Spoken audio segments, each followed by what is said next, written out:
Through you, Miracles, we are good to go.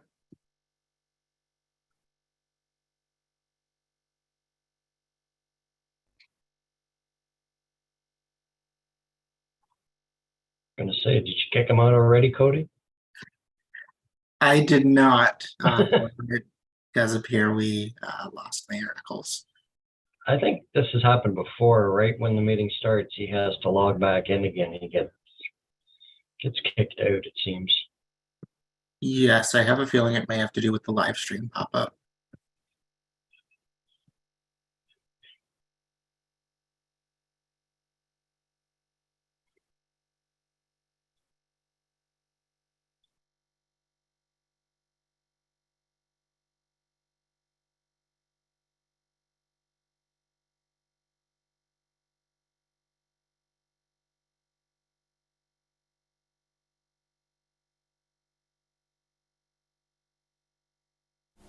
I show I'm connecting. Yes, I do as well. And it appears we lost Counselor Noon also.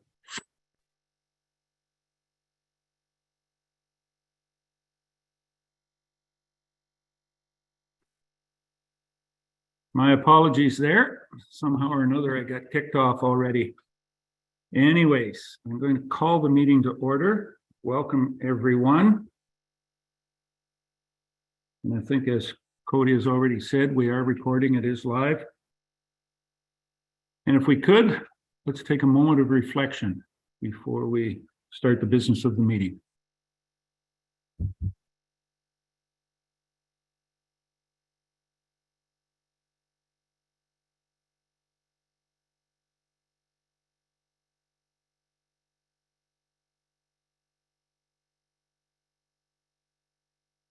Amen.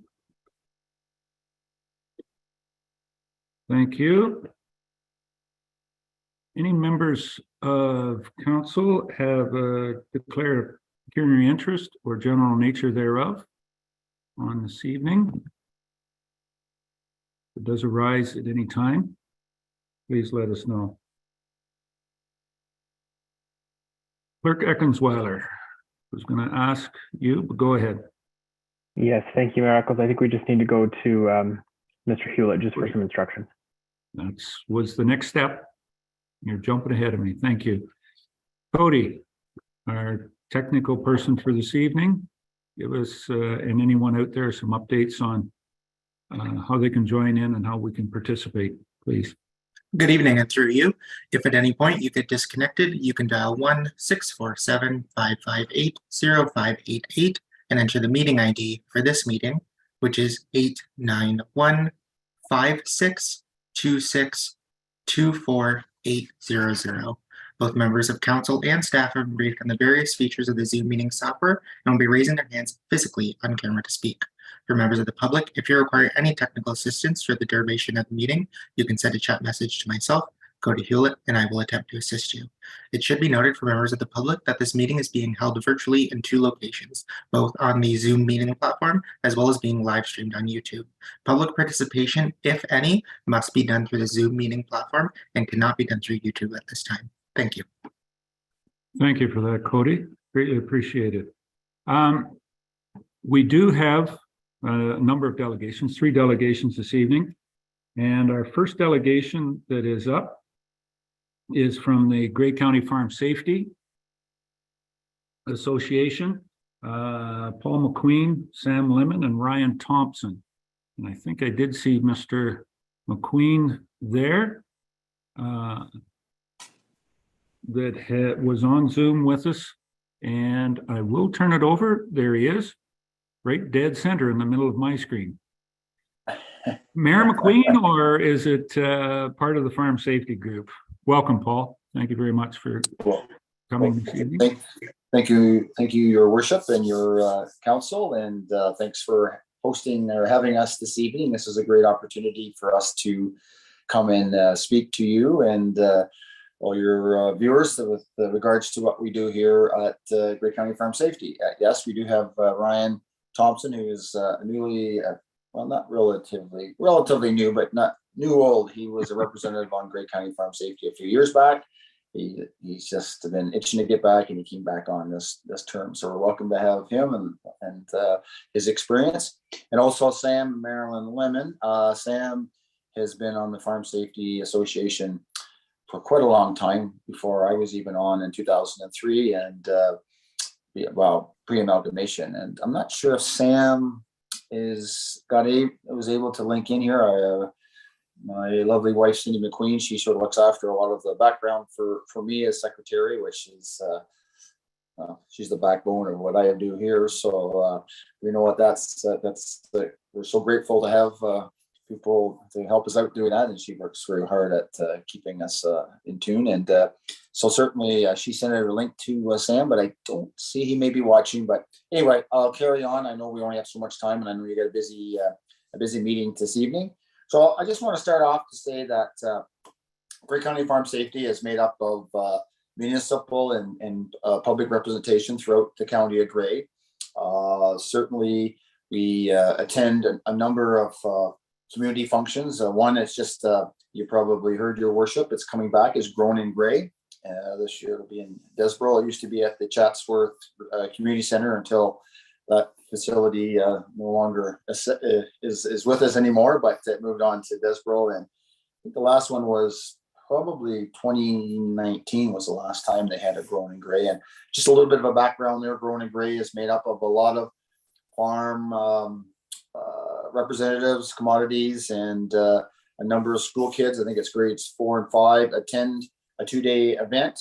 And certainly we as I'm not here to really pitch a whole lot of Grown in Grey, but it is a good event, and certainly it's a great opportunity for our young children to sort of get a bit of a snapshot of what's happening on the farm through the commodities. And then at the end of their day, they get to see a cow being milked, and that's always a highlight. And so we as Grey County Farm Safety are certainly a big part of that. We attend a number of local fairs throughout Grey County.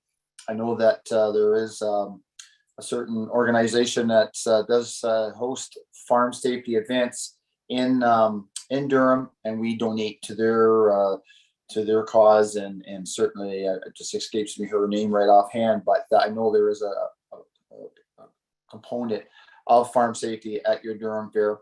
It would be great, and this is part of the reason why we're here tonight, is to ask if you could sort of have a representative be part of Grey County. We have right now we have Brian Gamble, who was on Chatsworth Farm Safety from before, and he stayed on. He's still the president. And we have Dan Wickens, who's from our council. We have Sam Lemon, like I just mentioned, Ryan Thompson.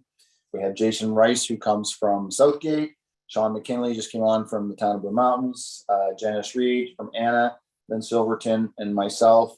And certainly open to having many more, because it's a volunteer organization that goes out to a lot of the events. And so, as I said, one of the things we do attend is a lot of local fairs, and we do get a grant funding from WSP, who is a division of workplace safety and awareness.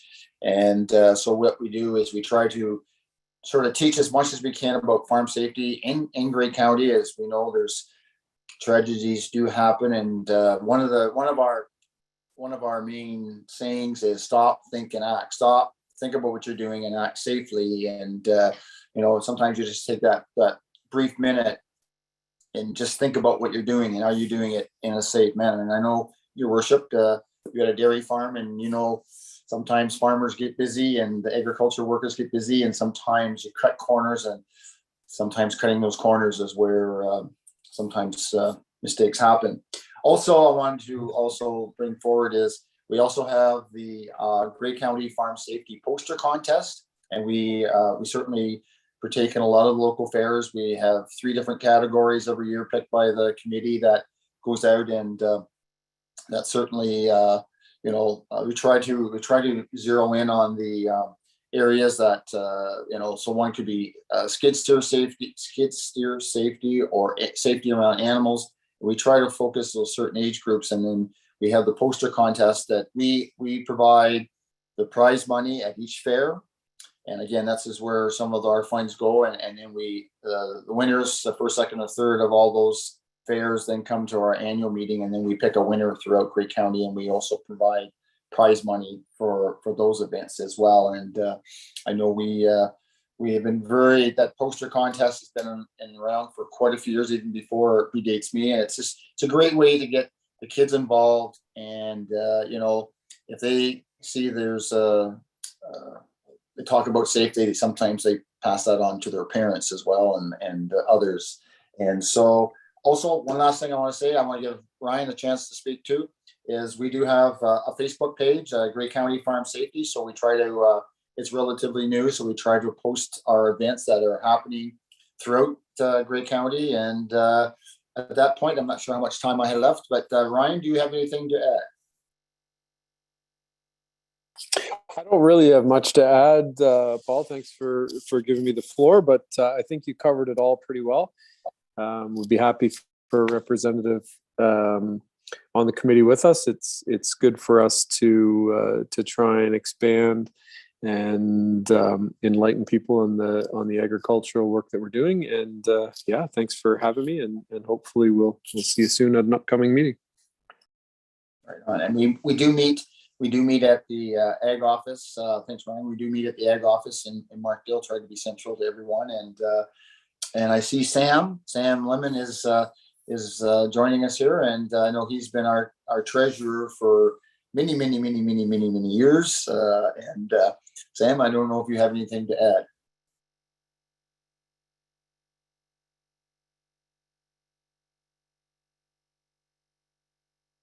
I don't know, Sam, are you able to speak there, Sam? Looks like he's live.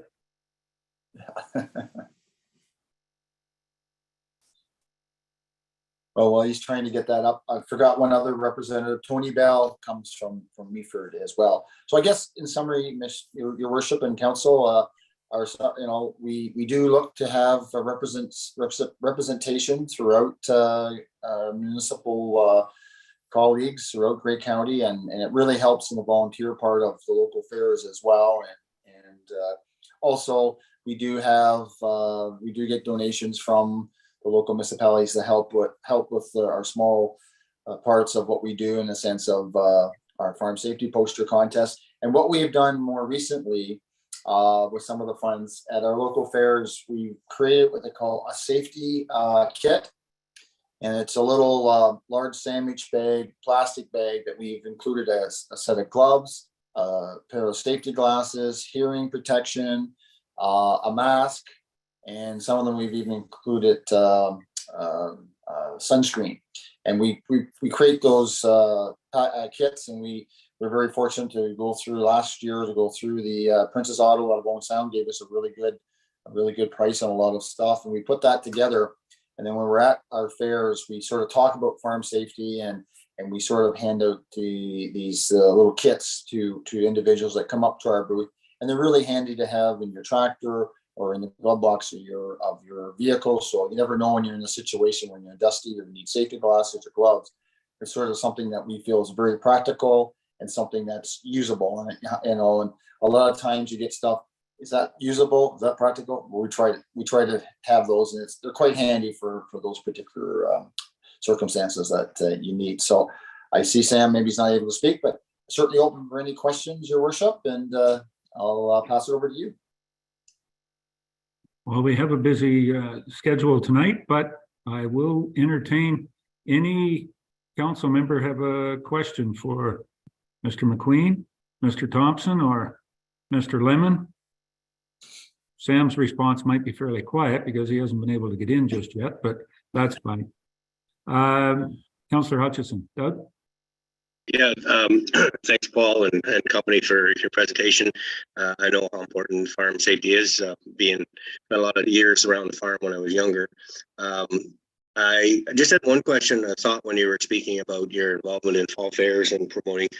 Are you involved in the Farm Safety Village at all in the old Saugeen Valley headquarters? They have the little stations and booths. Is the farm group part of that? We haven't been. We certainly support what they're doing down there, but we haven't been, because I know a lot of that is they are looking for fundraising and that as well. But we haven't been involved in the sense of volunteering to that extent to them. We certainly support what they were doing, and I know that they have a great program there. And I know, as your worship, we, at the county, we've supported and continue to support them. And what they're doing there is, if you can teach the young people, it sticks with them. And it seems to be the same thing in the sense that they can maybe teach their parents or however, but no, we haven't been involved in directly, but I know through the ag services and other components of the agricultural community, I know that they have donated to, I think there's a mural or a carpet mural or something on the wall that they have been part of. And I know Laurie Smith was, and Ray Robertson, and I know some of the different commodity groups have supported it in that way. Okay. All right. Thanks. That's good. So yeah, obviously you guys are doing a great job, and it's a very important topic.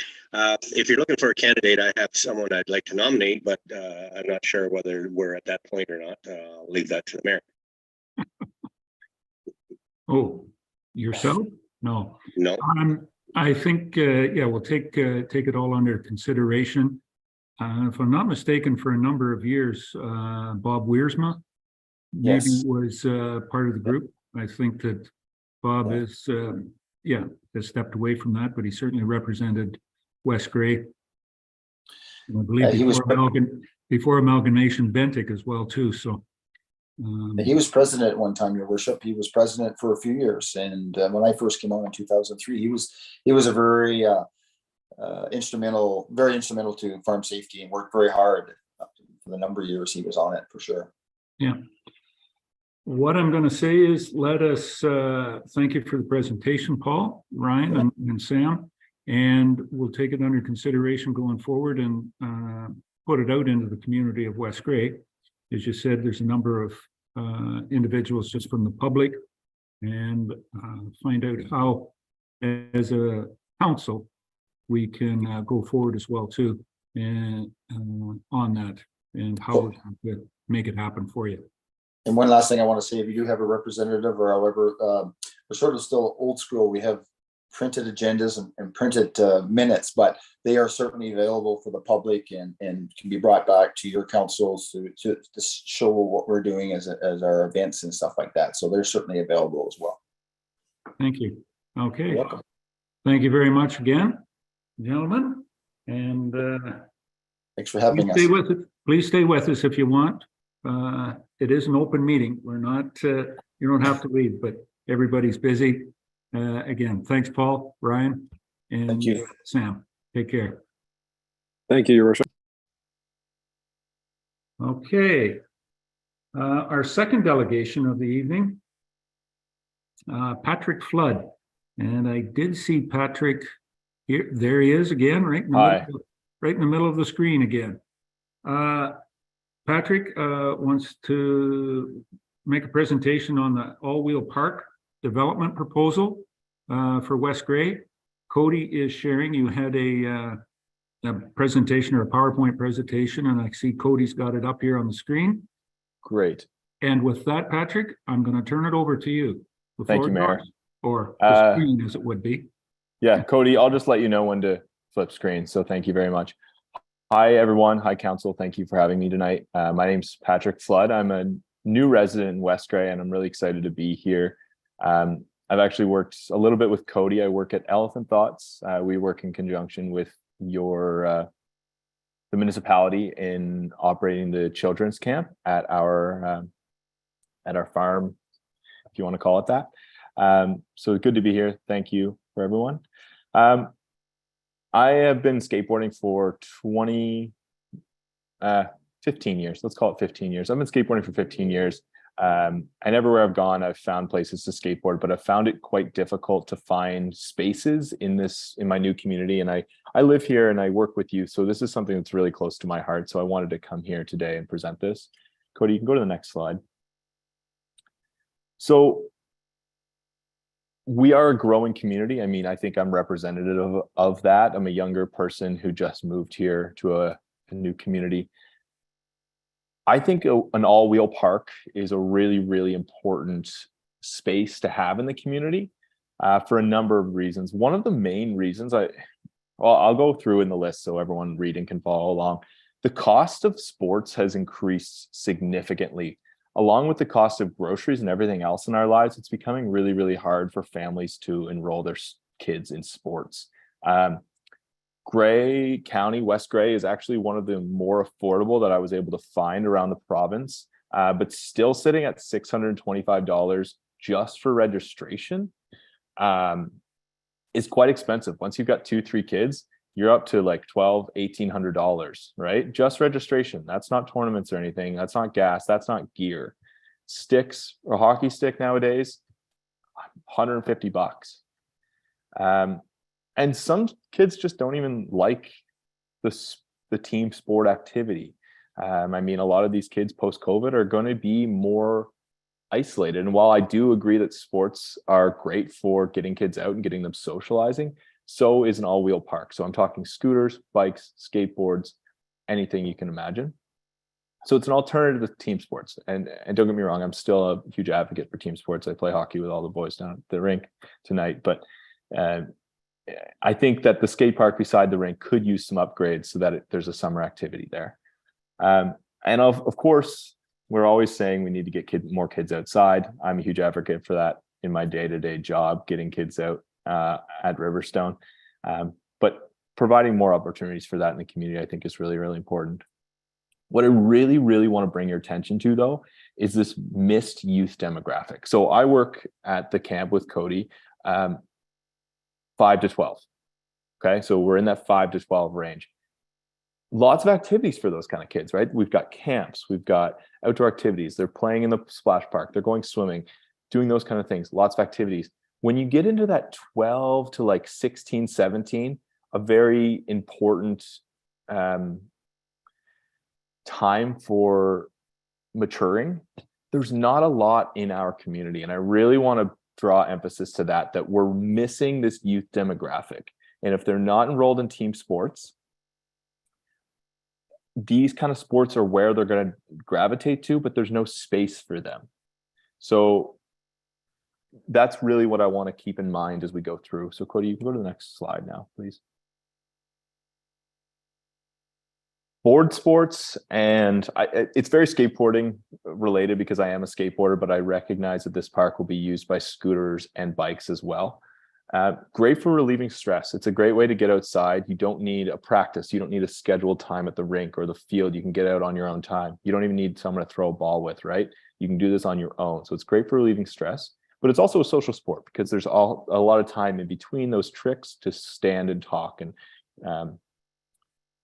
socialize, but without a competitive nature. So you're not trying to win, and you're not pitting people against each other, which is really, really good.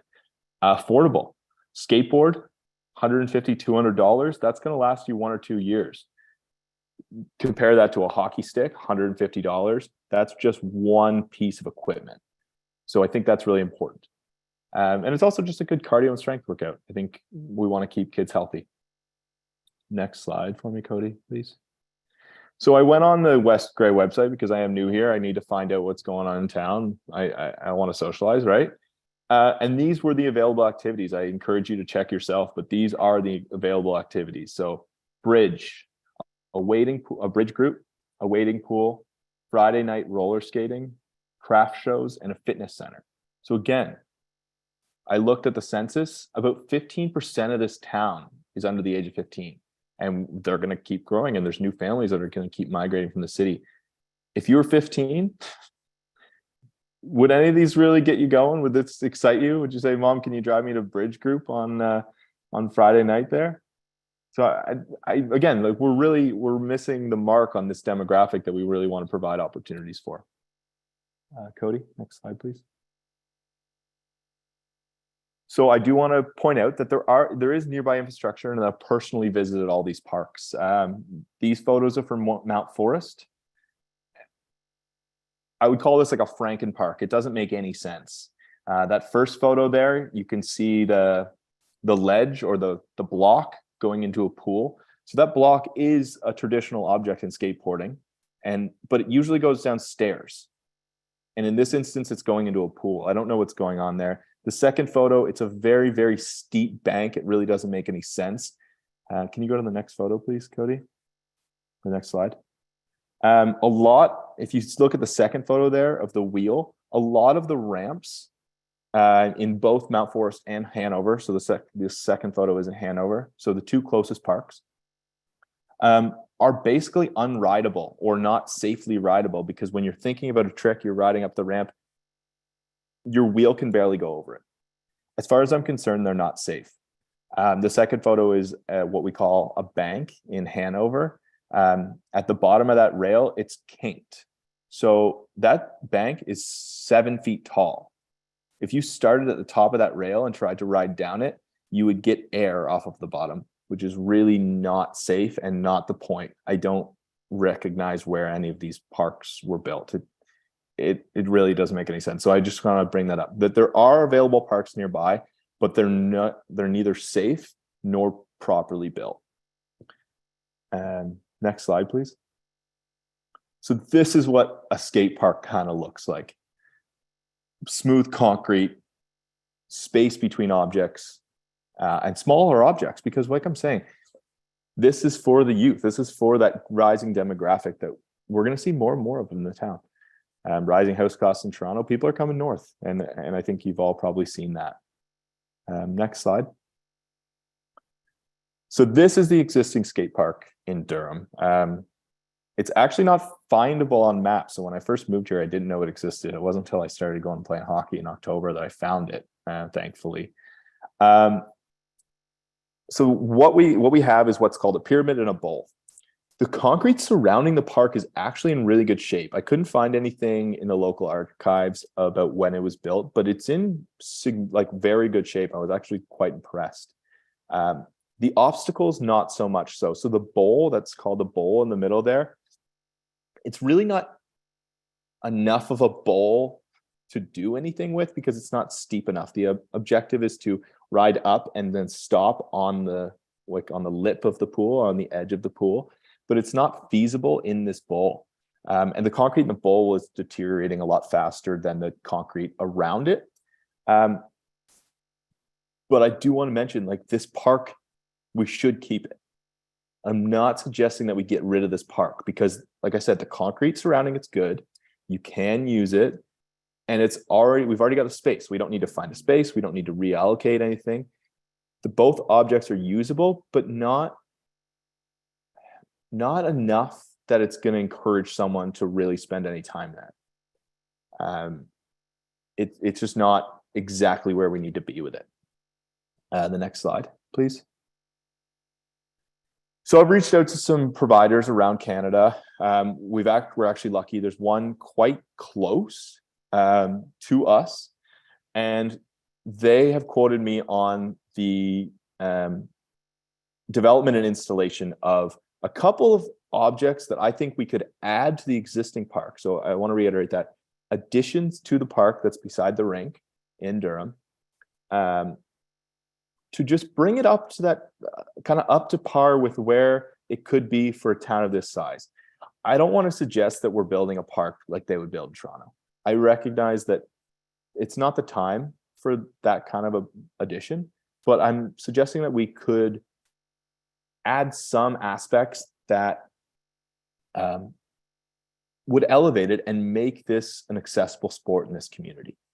So what I'm suggesting is the addition of a small half pipe. So what in skateboarding we call a mini ramp. It'll be about 3 to 4 feet tall, 12 feet wide, and that's a pinnacle object in the sport of skateboarding and scootering, as well as biking. So the addition of that, and then the addition of a grind rail. So just, can you actually go up to the previous 2 slides back, Cody? So the addition of a grind rail, so that's that black rail metal object that you see in the middle there, that would be a grind rail. So the addition of something like that, and then the addition of a ledge. So on either side, there's the red concrete, the addition of one of those. Made in steel and installed onto the existing concrete that like I mentioned, is in quite good shape. So then take me back to the half pipe photo there, Cody, thank you. So just before I continue into the budget, I want to mention a couple things. I put out a petition to the town and to the surrounding communities Right now, I have 182 signatures. 182 people have verbally supported this project to date. And I have some comments that I'm going to read really quickly for you. So Catherine Gillen says, I've lived in Durham for a few years now, and I think a new outdoor activity would be welcomed. Melanie Seeley said, we need things for youth. And Sean Norris piped in and said, kids deserve a safe place to pursue and progress options and interests. So that's really what it's about, is differing options from the baseball, soccer, hockey sports that are available. And I reckon, like I said, I'm playing hockey tonight down at the rink. Like I'm going to be there. I really, really support those, but I think that there's other options, and we continue down. So I have explored quite a few grants that are available for this, including the TD Park People Grant, Canada Healthy Communities Initiatives, the Canada Community Building Fund, FCC Agri-Spirit Fund. That's perfect for us. It's small communities. And the Ontario Community Building Fund. So I just want to, before we get into the budget, I do want to acknowledge that there are options for financing out there to help support this project. Next slide, please. So the proposed plan and the project breakdown, it's from the Canadian Ramp Company. Like I said, I'm new here. They're down near Toronto somewhere, but I don't know. I don't know the name of the town by heart. Maybe I'll learn it. But we're looking at $64,163 for the build and installation of this park. So we could have it installed for that amount of money, flat. I do need to go back to them and confirm that this doesn't include pouring any concrete, because of course we don't need to do that, but this is the cost as it stands. Yeah, so that's my presentation. Thank you very much. Keeping in mind, I'm a new resident here. I plan to be here for quite a few years, and it's something that I've been doing for a long time, and I just want other youth to have that opportunity as well. Thank you very much, Patrick. I'm My gonna pleasure. ask, is there any clarification questions from any of the council members on this? Councillor Shea. Jeff? Thanks, Mayor. And thanks, Patrick. I really appreciate your ideas and your enthusiasm and commitment to this project as well. My eldest son was an avid skateboarder and used the Durham Park for years. He's now in Toronto and leading skateboard building workshops in local parks down there. So I appreciate how the skateboarding community seems to be inclined to sort of give back and encourage further participation.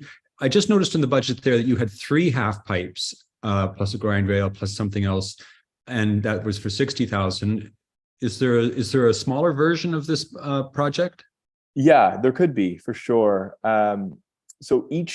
So they build it in 4 feet sections is what my understanding is. So we could definitely go down. I don't think I would go as small as 4 just because it is a community park, but you could definitely go as small as 8. Just thinking that, like, I don't know, after school, there's going to be 8 kids standing up there. Just from a safety aspect, I would probably go as far as 8, but there are 4-foot sections, and that's 3 4-foot sections of ramp. So I don't know how we're going to move this forward, but I would really like to see it move forward in principle. So maybe working with Cody or the recreation committees, or the service clubs would be a way to maybe bring some more money to the table. But yeah. I like the idea for certain. Thank you. Thank you, Jeff. Hey, Jeff. Councillor Hutchison. Doug? Yeah. Thank you, Patrick, for your presentation. I agree. I'm excited about the idea. I have seen kids use that park by cycling and skateboarding on it. I agree. It's not ideal. One of the questions I had was, what about the bowl? Like, how do you see it being used? Is it usable, or is it something we'd have to change? No, I think it's definitely usable. From a progression standpoint, it's limiting for sure. For bikes and scooters, I think they can use it as like a launch ramp. So I would definitely suggest keeping it.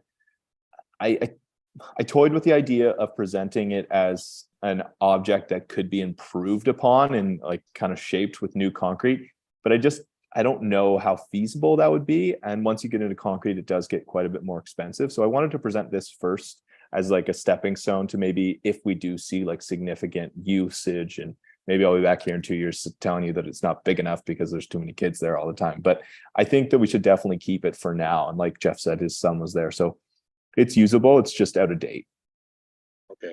So yeah, I agree. I think I'd like to support it also. I think you have a good connection with Cody there. So, you know, we do have some staff involvement. Yeah. I think like from our perspective, we've already done our budget sort of thing. I don't see us handing over a pile of money to this project this time, but I think because you're so keen on this project, and I think it's very worthwhile, that there would be opportunity to get a group together, do some fundraising, look at grants and so on. And maybe it's a year project to get the funds together to go ahead with it. But I think it's a great idea, and I'd support it. Yeah, for sure.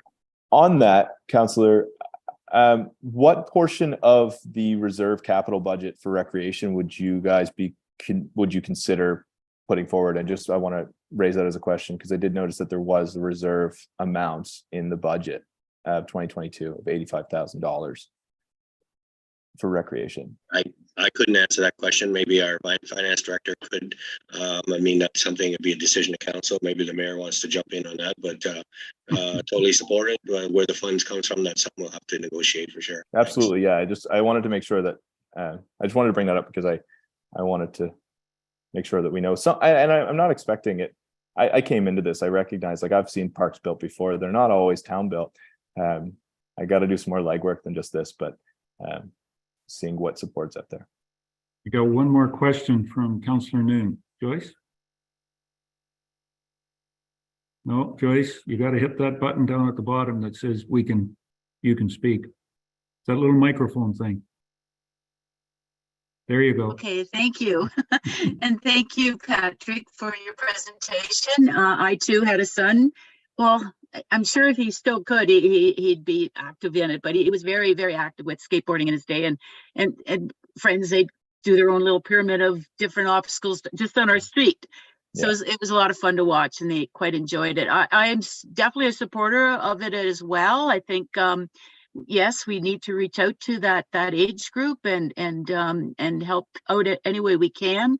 I agree with Jeffrey and with Councillor Shea and Councillor Hutchinson in ways of finding opportunities for grants, funding, fundraising. I'm a very advocate of fundraising, and if there's anything I can help out as a councillor, as prior to being a councillor, I was very active in recreation and fundraising, and I would definitely like to help you out with this opportunity and see where we can go with raising funds and stuff. But thank you very much. Thank you very much, Councillor. I'll definitely be reaching out to both yourself and Councillor Shea and Councillor Hutchison. I found all your emails already, so I'll be all over that.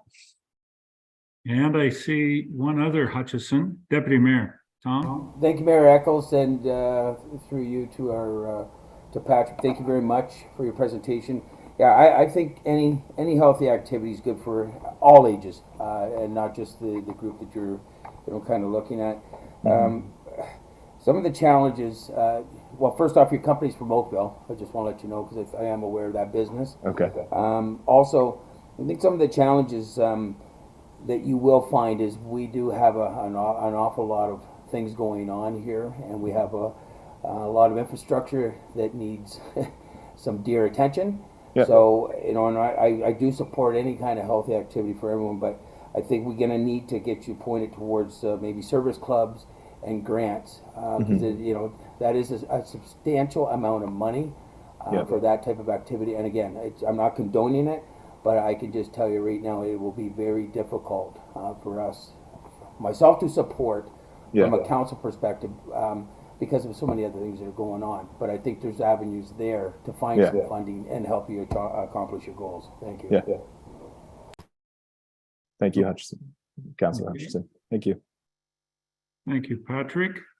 I did see somebody from Public Works had their hand up, but it's disappeared. So I'm taking it that the question has already been answered.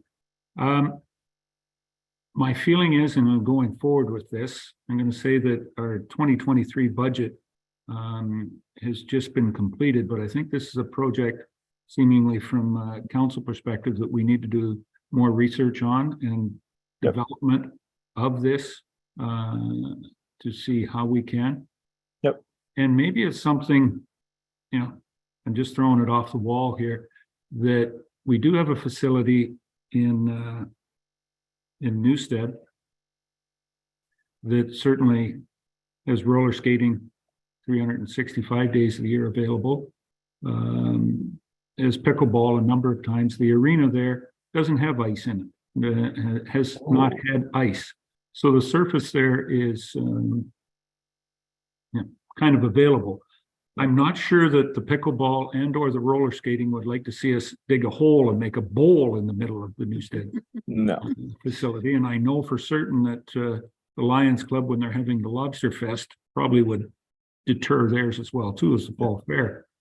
But I guess what I'm saying is I would see us looking at different options of how we can expand this because of West Grey being the size we are, and getting to those parts of the communities. Is there an opportunity of using some of our other facilities as well too? And I did notice the kind of the surprise look when I said that Newstead doesn't have ice in the arena. Yeah, because a lot of communities actually do that, and then you can provide that opportunity 365 days a year.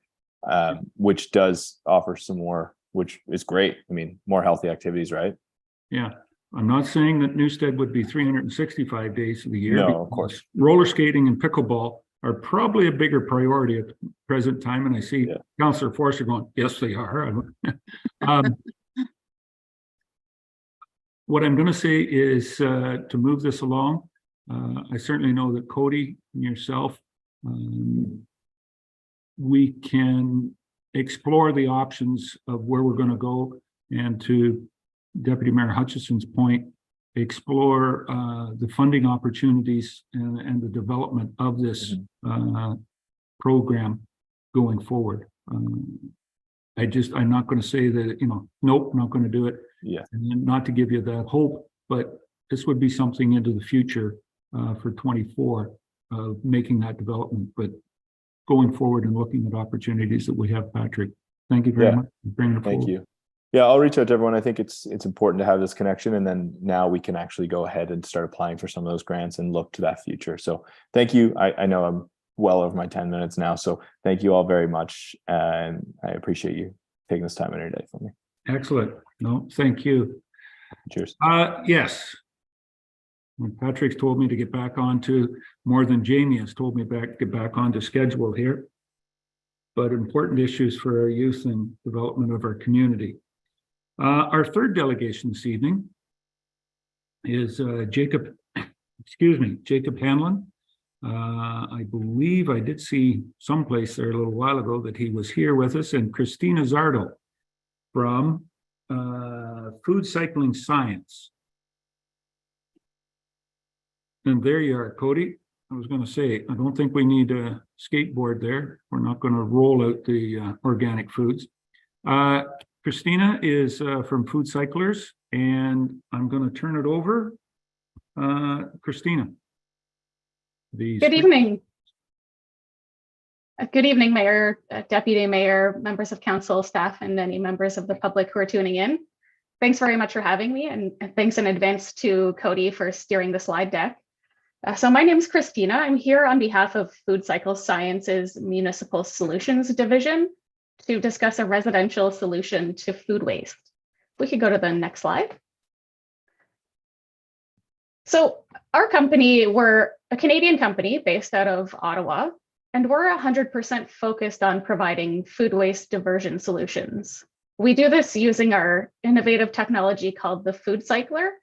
Now, we have technology for any type of food waste generator, but you might know us best if you recognize our countertop appliance. We partner with companies like Vitamix and Breville in direct-to-consumer channels. We work with classrooms through partnerships with not-for-profit organizations, to businesses through our commercial division, and to municipalities through our Municipal Solutions Division. And today I'll be speaking specifically about our municipal programs. Next slide. Now, we work with many small, rural, remote, perhaps northern communities that struggle to keep food waste out of their landfills, or perhaps where green bins are not an option or gaps exist in your existing service delivery. We have 70 Canadian municipalities as of today who've signed on to a Food Cycler program. In your area, a partner that you may be familiar with is Bruce County, who has recently signed on to deliver a program to 6 of their local municipalities within the county. Next slide. Now, the problem with food waste, of course, is that it is avoidable in large part. It accounts for a large portion of our household waste stream. It's smelly, and it's made up of mostly liquid. So this is heavy, it freezes in the winter. And on top of that, when food waste decomposes in landfills, it's responsible for generating harmful greenhouse gases that contribute to the impacts of climate change. So all of these factors make it so that food waste is a problem that has a strong municipal impact. Next slide. And one of the impacts to municipalities is that since there's so much food waste in our garbage, it's causing our landfills to fill up quickly. And landfill costs and waste collection costs on top of that are a major cost to a municipality and ultimately to our taxpayers. The environmental impact, as I alluded to before, is that when we have food waste attempting to decompose in an anaerobic environment like a landfill, it will release methane gas, and that's a harmful greenhouse gas many times worse than the CO2 that comes out of our cars. In our communities, when we put food waste into the bin outside, it can cause some interesting odors. It may attract wildlife, raccoons, other vermin, etc. So when we remove food waste from the garbage, it really eliminates these issues. It reduces volume. This can save the municipality on operations costs. It can extend the lifespan of your landfill and save residents on the nuisance of dealing with their food waste. Next slide. Now, we often get asked, well, haven't we solved this already? There are options out there like green bins, but these are common in big cities with high population density and investment in expensive infrastructure. It can also be cost prohibitive or operationally challenging to implement. In Ontario, for example, the cost of a green bin program is in excess of $300 per ton. And we also have the backyard composter that people can use. Unfortunately, it's not feasible for everyone. Many people don't have the space, the ability, or the desire to do this at home or in the winter. And lastly, we can continue to landfill the organics, but the long-term impacts here are costly and they're harmful to the environment. Next slide. Now, this was meant to be a video, but Food Cycle Science is proposing that we change the way that we think about managing food waste at home. We've considered the need for user experience and convenience. And so we've built an at-home composting alternative about the size of a bread maker. All you have to do is put your food waste into a bucket, load it into the machine and press a button. It has a robust grinding mechanism. It can handle virtually all of your food waste. It can include meat, fish, veggie scraps, poultry, dairy, bones, pits, shells, napkins, coffee grinds, the list goes on. And then once you've hit the button, it uses a combination of heat, agitation, and air to reduce it by 90%. Next slide. The result at the end is a dry, odorless, and nutrient-rich soil amendment that you can store and use later. So it'll process on average 1 kilogram per cycle. It takes less than 8 hours or overnight to complete, and very little electricity, about 1 kilowatt hour per cycle. That's equivalent to having a computer plugged in for the same amount of time. And that at the end, this byproduct that it generates can be used in gardening as a fertilizer, can be added to an existing composting system, given to a local farm, or even processed with leaf and yard waste if you have that in your area. Next slide. From an environmental standpoint, the Food Cycler compares well to other types of diversion options without transportation emissions, but it does represent about 95% reduction of greenhouse gas impact versus sending it to the landfill. Next slide. In addition to the environmental impact, the traditional method of managing waste is a heavily burdened system with unrelenting costs, trucking, labor, and maintenance. So with traditional waste services, you generate waste, you put it into a bin, a hauling truck comes to pick it up, and ultimately ends up buried in a landfill. whereas the food cycler is an at-home, decentralized approach that avoids unnecessary additional labor costs, emissions, and infrastructure costs to the municipality and to the residents.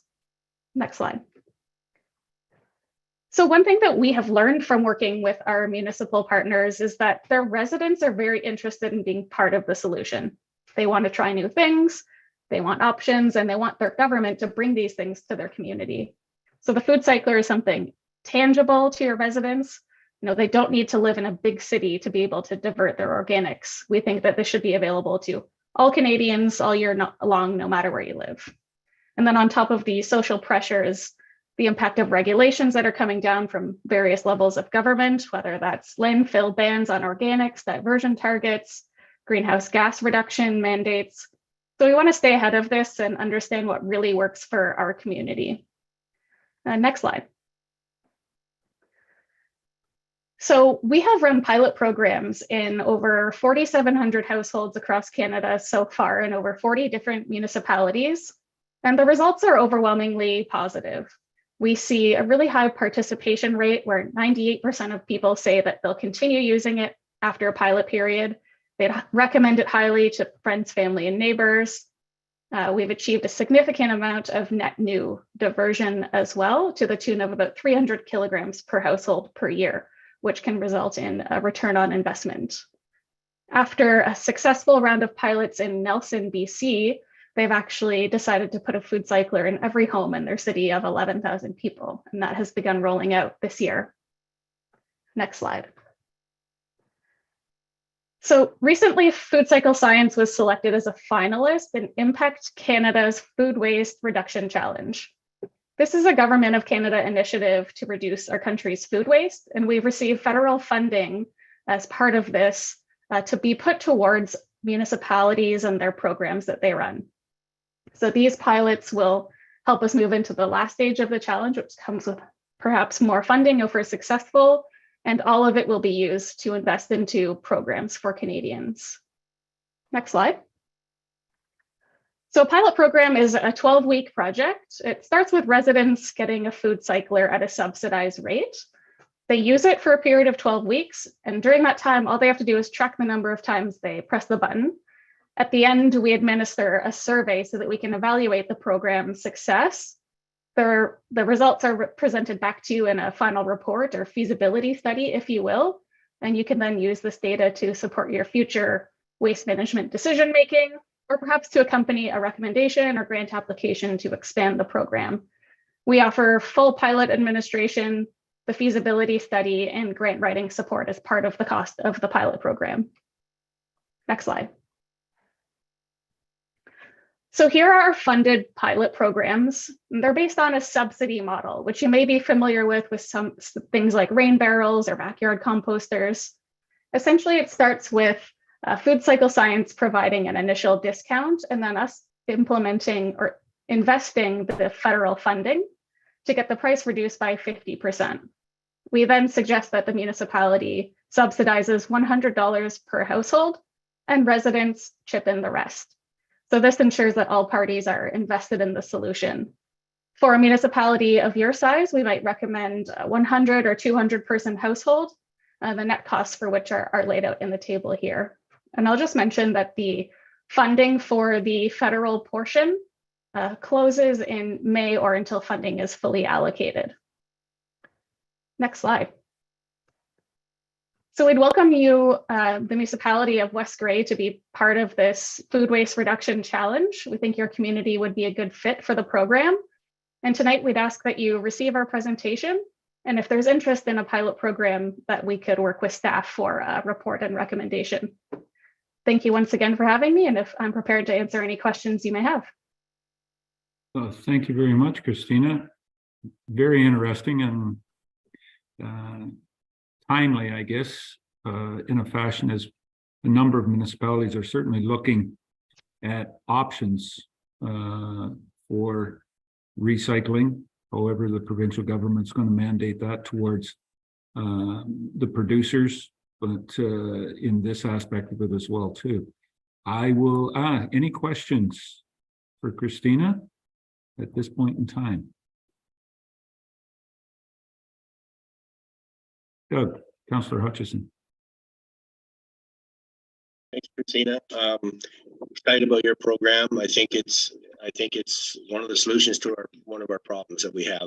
I happen to have one of the flyers right here in my hand that I picked up at Roma as I saw the display there, and I thought it was great. I personally use a composter, and I'm happy with that. I haven't had too many animals digging in it, and I live right beside a bush, so I'm pretty happy with that. But I would even take on one of these just to see how it works.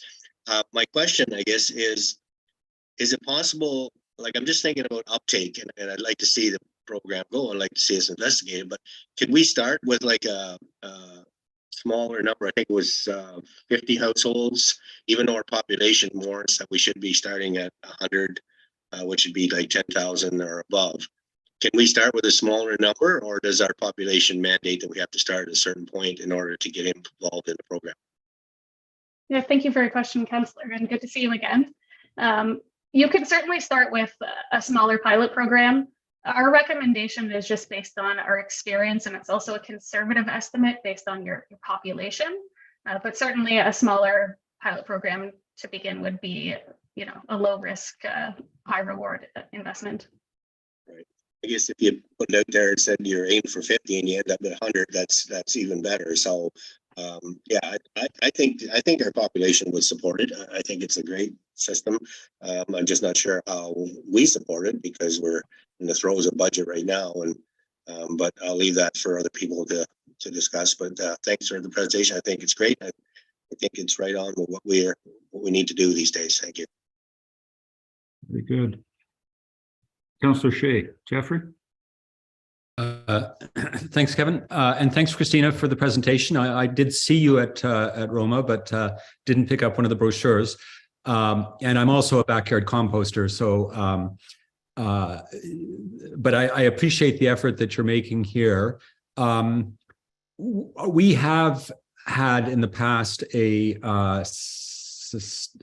climate action and committee, sustainability committee. It's had various names over the years.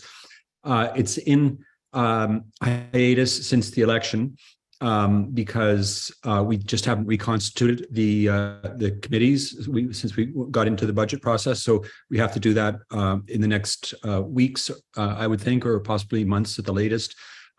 So I would like to see this reviewed by our climate action committee once it's reconstituted to see if it aligns. We're involved with a number of ongoing climate action initiatives, working with ICLEI Canada or ICLEI and FCM. So I'd want to make sure that we had everything in alignment with other initiatives that we're involved in. So I don't think we'll take any action today, but I'm going to be recommending that this be referred to the committees and processes that we already have in place going forward so that we can do this as effectively and efficiently as possible. Yes, I'd like to see something like this happen. Thank you. Thank you, Jeff. Councillor Townsend. Doug? Thank you, Mr. Mayor. I know this program is geared and the funding's geared to households, but is there more bang for our buck landfill wise by getting it into some of the restaurants, Rockwood Terrace, Abbeyfield, some of those places that have maybe more food waste than your average household, and reduce their input to the landfills? Would that give us a bigger bang for the buck, or is the program specifically designed for just households? So the program with the federal funding portion is geared towards residential food waste. So there wouldn't be any federal funding towards technologies that might suit, a commercial establishment like our larger models.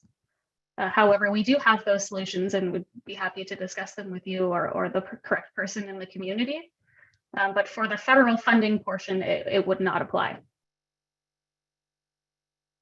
Okay. Last question, Joyce. Councillor Noon. Thank you. Thank you, Christina, for the presentation. I too was at Roma, and I had a chat with you girls and was really impressed with of how it broke down, and it's just incredible. Anyways, I was just wondering, like, the funding opportunities, because we are in budget deliberations right now, and if the opportunity does come for a pilot project, would this be offered again in like, say, 2024? Just, so we can research it more. And as Jeffrey had, or Councillor Shea had mentioned, reaching out to our climate change and those opportunities, if they could give us some input on the valued resources for this type of composting and diversion. So I was just wondering, like, if funding would be still available in 2024. Thank you. Thank you for your question, and good to see you again as well. The federal funding, the funding period closes in May. So by that time, we need to report back to Impact Canada AAFC with our implementation partners. And then the period will be closed. If we're successful in the next round, more funding would be forthcoming, and we've committed to applying it towards our programs, but it is not guaranteed. So until we know that, I wouldn't be able to guarantee that. However, our programs will always be available. There just wouldn't be that federal funding portion to offset a little bit of the cost. Thank you. Okay.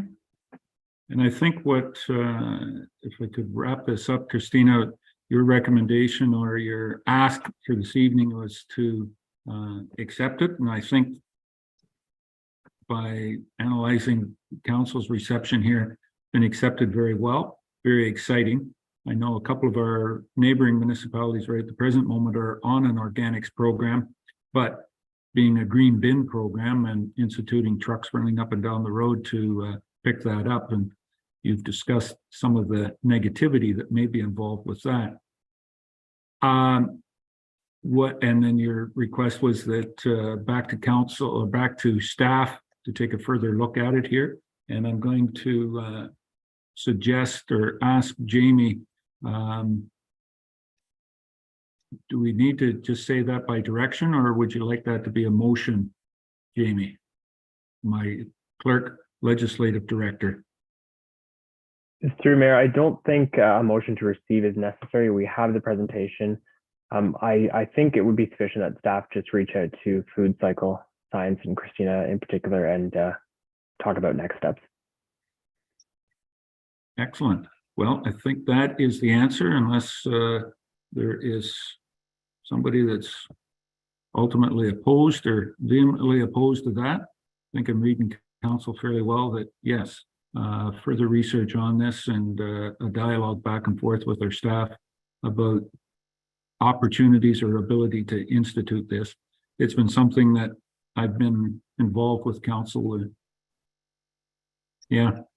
a lot of years, and we've discussed it many times through our process of being a rural community. How do you address the organic portion of our garbage pickup? So with that in mind, this might be one of the options to really further look at that would be a solution to that problem that has been here for years.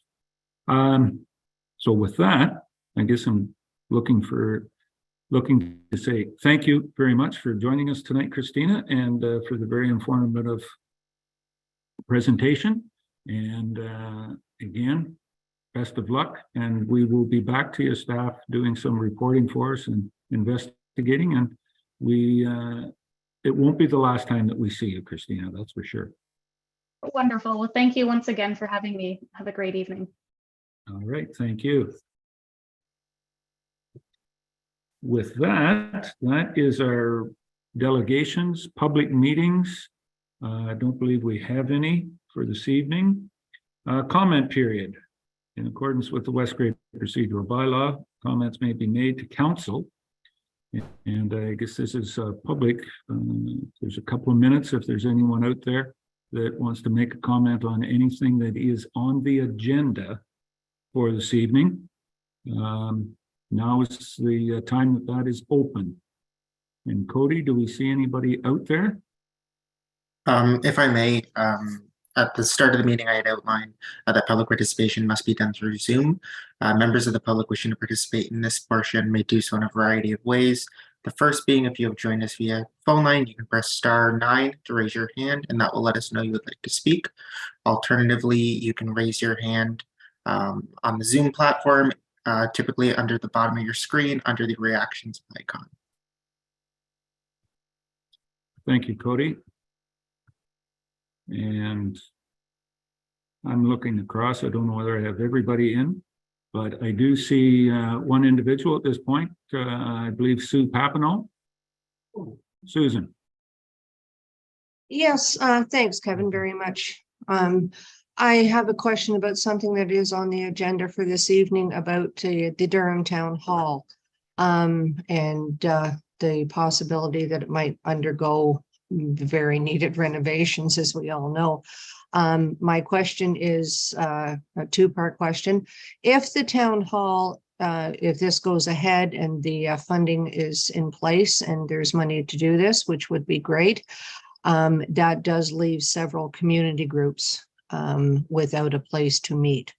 Would there be an option for our community groups? So, as you know, I'm speaking of the Horticultural Society, but the seniors groups and the other groups right now I know for the Horticultural Society to rent the community center for the time allotted that we use the town hall would be $125 an evening, which a lot of the community groups can in no way afford. Would there be an option for us while the town hall is being renovated?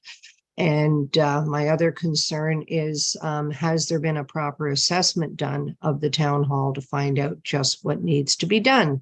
So that's just something for further on the agenda. So thank you very much. Thank you. And those questions will be taken into account. At this point, I'm not going to be able to offer you any answers on that, but we'll follow up with that. Thank you, Sue. Thanks. Any other ones? Any other comments? I'm seeing none. Cody? Through you, I am not seeing any other members of the public wishing to speak. Okay. All right. So I'm going to move on then to unfinished business. I'm not aware of any. I don't think Jamie was either.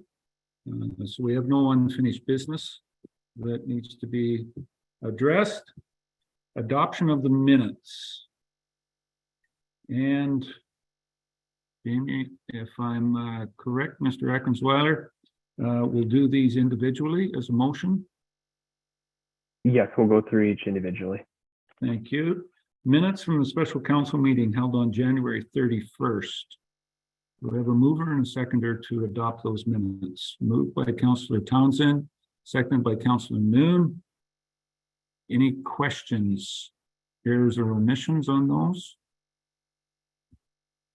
Call the question. All those in favor, please raise your hand. That is carried. Thank you very much.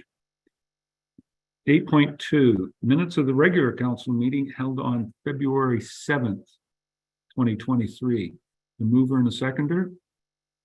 Moved by Deputy Mayor Hutchison, seconded by Councillor Forrester. Thank you, Scott. Tom? Any questions, errors, or omissions on those minutes? Call the question. All those in favor? Any opposed? That's carried. Thank you. And the minutes of a public meeting, held on February the 7th as well too. We have a mover and a seconder for those. Moved by Councillor Noon. Thank you, Joyce. Seconded by Councillor Shea. Thank you, Jeff. Any questions or comments on the motion? Errors or omissions? Call the question. All those in favor, please raise your hand. Declare that carried. Thank you. Okay. That's it for minutes. Mr. Clerk, down to 9.1 is Solving Mobility and Regional Transit. The minutes from October 28th, 2022. Correct me, Mr. Clerk, will take a motion to receive those minutes. Through you, that is correct. So do I have somebody that would move those minutes or move to receive those minutes? Thank you, Councillor Hutchison and Councillor Noon. Thank you. Any questions on receiving those minutes? Call the question. All those in favor? That's carried. Thank you. Correspondence. Down to 10 on the agenda. Correspondence received with direction council as required. Township of Southgate, the Southgate Housing Corporation. We had a delegation from the Southgate, at the time, the Southgate CEO. I understand that he is now retired. So Mr. Milliner delivered that for us. So there's a member appointment of what they're looking for. How does council want to address that at this point in time? Councillor Shea. Jeff? Yeah, so I understand from the attached correspondence that the participating municipalities are being invited to appoint 2 members to this working group, this task force. And if that's the case, I would like to put myself forward as a possible candidate for that. All right. Sometimes when you apply for this, you've got to pay to play. I don't know just where this is going as of yet, but right now there's no request. And I believe you definitely are correct, Jeffrey, that it is, we could have up to 2 appointees. Mr. Shea has volunteered to be there. Would there be somebody else that would like to volunteer with that? Mr. Townsend, I think when it comes down to committee appointments, you're short right now. So if you want to step up, Not a problem, Mr. Mayor. I will step up on that. Okay. With that being said, is there any comments or questions on the 2 individuals that have volunteered to represent West Grey on that? If I could ask for someone to make a motion that Councillor Townsend and Councillor Shea be appointed to the South Grey Housing Corporation Municipal Working Group. Councillor Forrester. Thank you, Scott. And Deputy Mayor Hutchison. Move and second that motion. Any questions or comments on the motion as it stands? Seeing none, I'll call the question. All those in favor? Thank you. Look forward to seeing where this initiative is going to end up. Thank you, gentlemen. 10.2, there's correspondence for information. I need a motion to receive for information. The rest of the correspondence sits there. Moved by Councillor Noon, seconder. Councillor Hutchison. Thank you, Doug. Any questions or comments on that? All those in favor, raise your hand. Carried. Thank you. Sorry, Mayor. I was going to comment just briefly, if I may, before we move on. Sure, go ahead. Just the Enbridge gas thing. I think that's glad to see that moving forward, and that we're still making gains in getting natural gas to some of our residents. So I'm excited about that, and I guess we'll wait to get more information. It looks like it's going to be a public meeting coming up in the near future. So for the village of Minstead, yes. Being March and stick my neck out without having it up here, March 19th. Does that sound about right? For that public meeting? Anyways, we will certainly have it advertised. And I know that Enbridge is certainly advertising that, so. March 16th, your 16th. worship. Thank you very much. Thanks, Doug, for the correction. Appreciate that. Okay, with that, that moves us down to staff reports for the evening. Our Manager of Public Works, Mr. Aiken, are you with us to be able to take us through the Veolia service agreement? Veolia, the company that looks after our water and sewer infrastructure in Durham and Newstead. Anything to add to the report there, Jeff? No, I think my report summarizes it all. Yes. I have nothing in addition to add. Okay. Any questions or comments before I ask for a motion to accept that?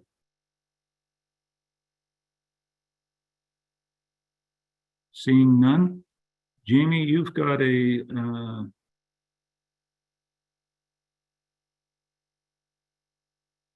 recommendation and or a motion. Is it just Yes. a recommendation to accept the recommendation as presented?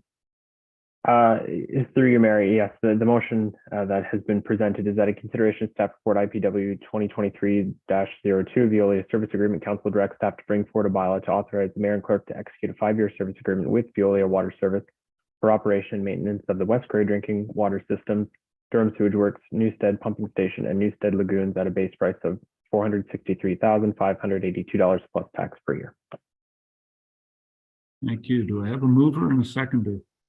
Moved by Deputy Mayor Hutchison. Thank you, Tom. Seconder by Councillor Townsend. Thank you, Doug.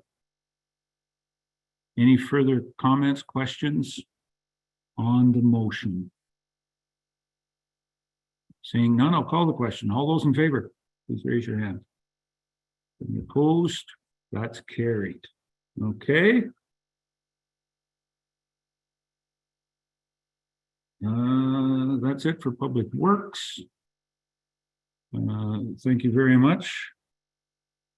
Jeff, Manager of Planning and Development. Laura Lee, Ms. Spencer, you're still with us this evening. We had public meetings this afternoon. I've been in a few meetings already today. So I'm starting to lose track of a bit of the time, but it was this afternoon at 2 o'clock. We had the public meetings on these, and the first one is DeMello and Vanek one. Laura, do we need someone to move and second the motions before we put it on the second and move the recommendation before we put it onto the floor? Or what's the best way to deal with that, Jamie? Through you, Mary. Yes, that would be sufficient. Having someone move and seconded first. All right. So the recommendation is there. Do I have a mover and a seconder for that recommendation? Moved by Councillor Hutchison, seconded by Councillor Forrester. Thank you very much. Then in consideration of staff report ZA 16/2022, DeMello, Maria, Vanek, Jacqueline, Council direct staff to bring forward a bylaw to authorize the passage of a zoning bylaw amendment at a future council meeting. Any questions or comments on this motion? As I said, we had the public meeting on that this afternoon. Councillor Hutchison, Doug? Just a point of clarification. I'm just curious with the archaeological study thing. Is it in or is it not? Like, it's at one point the county seems to be saying they want them to do that, but is that based on the lot going forward, or is that based on if any development happens outside of the lot that we're allowing at this time? Laura Lee, give us anything on that, please. Sure, thank you. And through you, Mr. Mayor, the report came from Saugeen Ojibwe Nation requesting a stage 1 archaeological study. At this point in time, following the public meetings that occurred this afternoon, we've had no further correspondence from Saugeen Ojibwe Nation. Staff will bring forward a bylaw at the near future once we have that confirmation from Saugeen Ojibwe Nation on whether or not they're willing to put a holding provision on the property for a study to be completed at a later date, or whether we should hold off until that archaeological study is completed. Once that confirmation has been received and staff has some time to consider their comments, staff will bring forward the bylaw at an appropriate time. Thank you.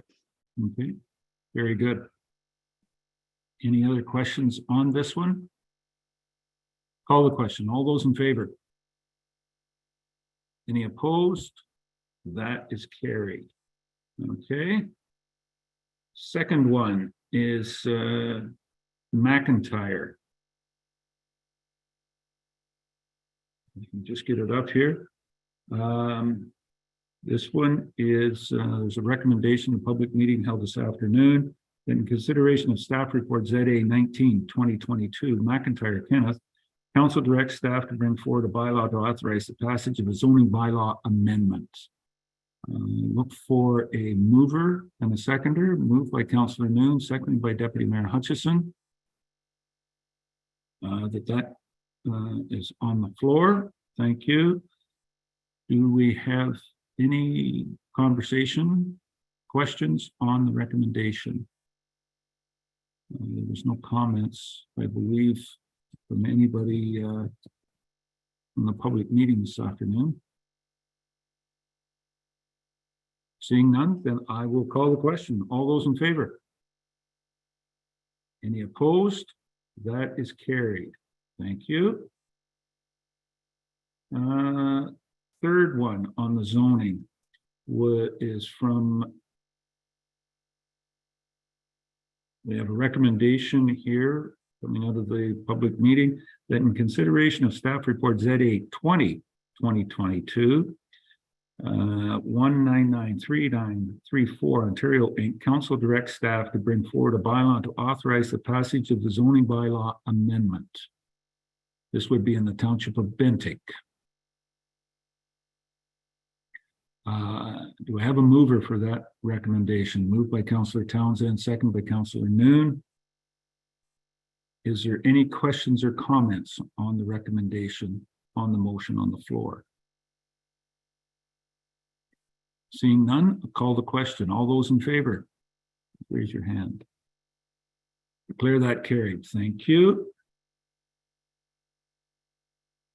Pretty good.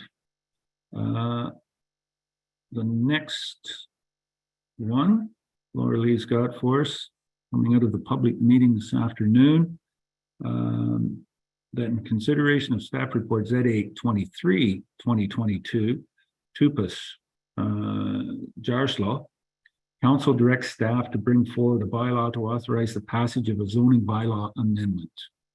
And I apologize for the pronunciation. I'm not sure that I got that name correct, but we'll move on from that. Do I have a mover and a seconder for, thank you, Deputy Mayor. Moves, seconder. Councillor Forrester. Thank you, Scott. Any questions or comments on this bylaw amendment coming forward?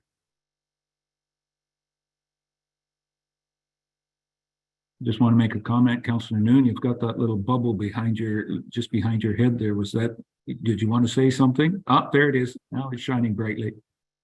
That's my halo. I should have known that, yes. Okay.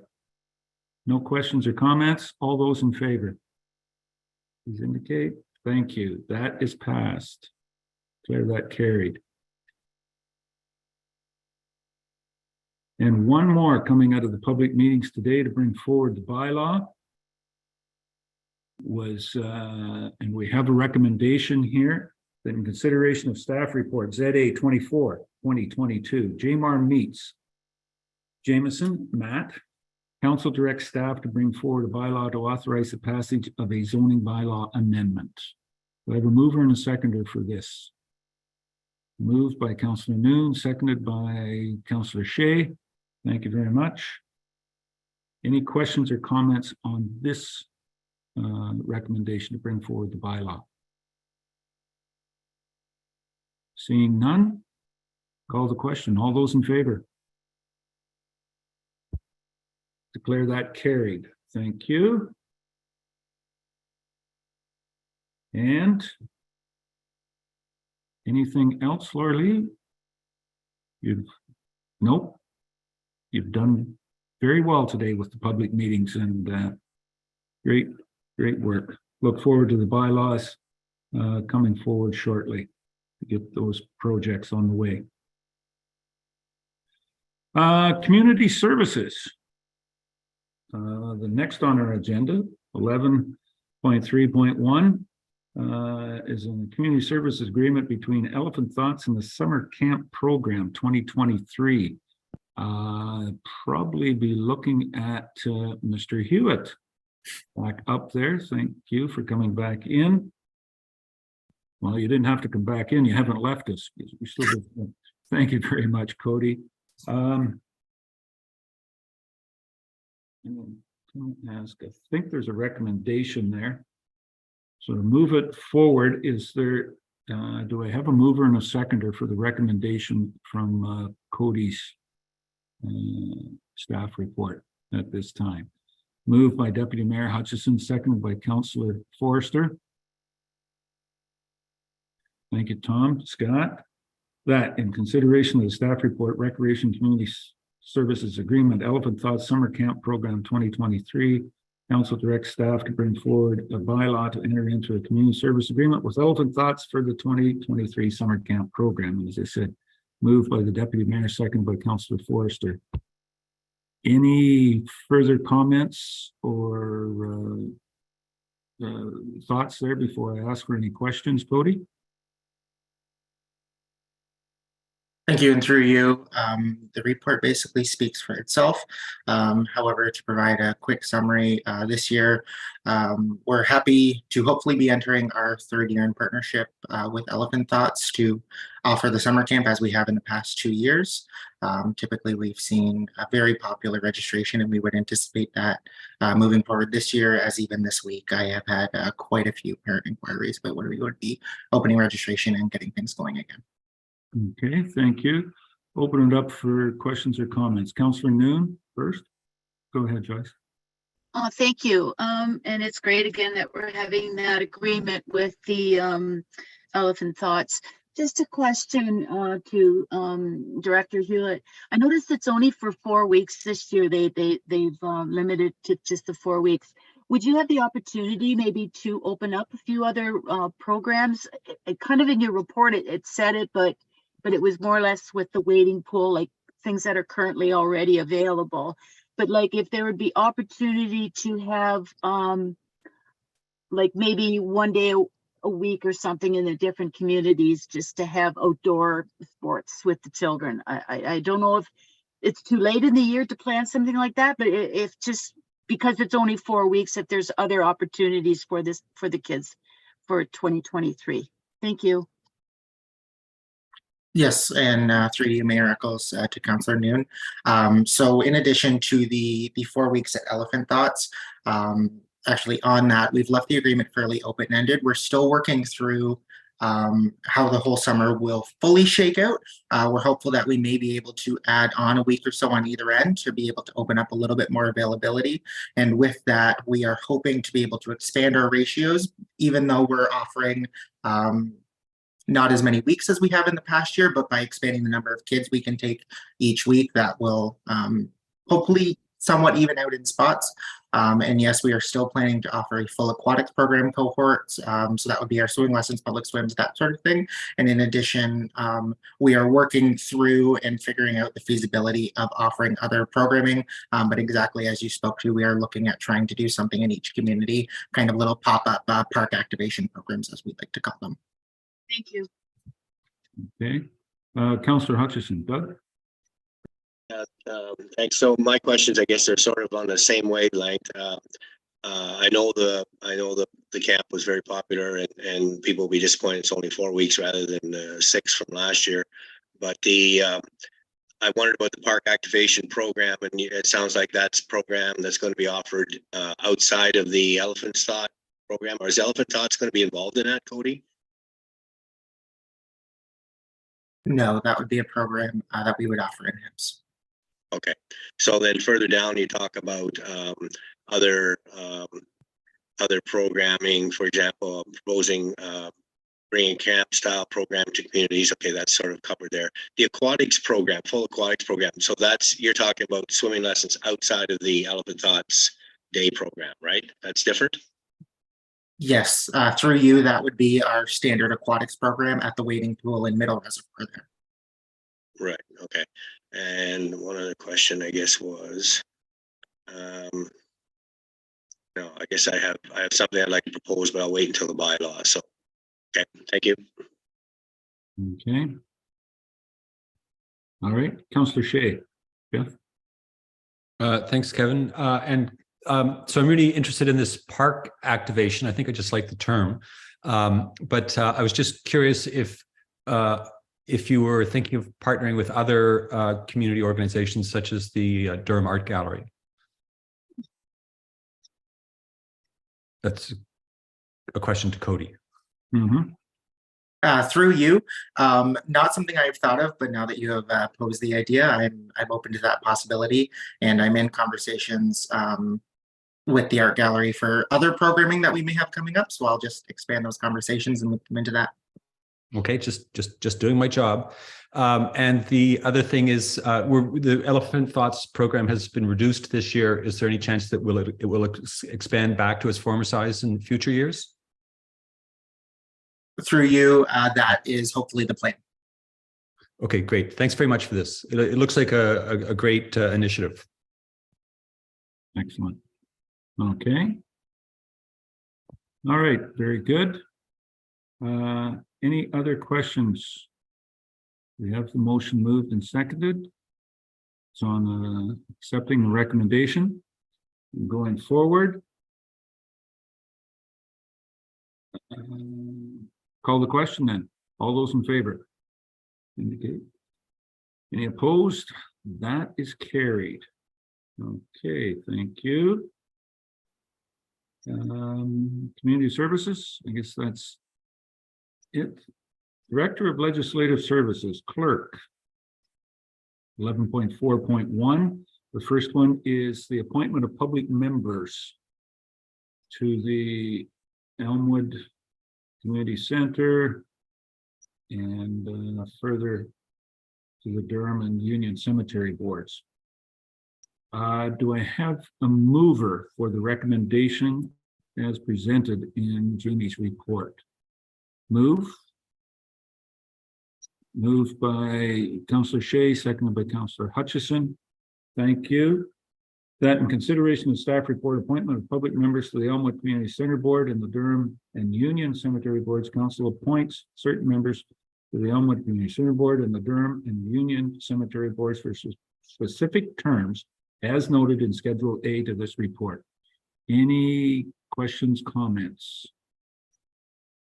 I guess it's fairly self-explanatory, knowing that one of those boards is still open for membership. If we can have applications specifically for the Union Cemetery boards.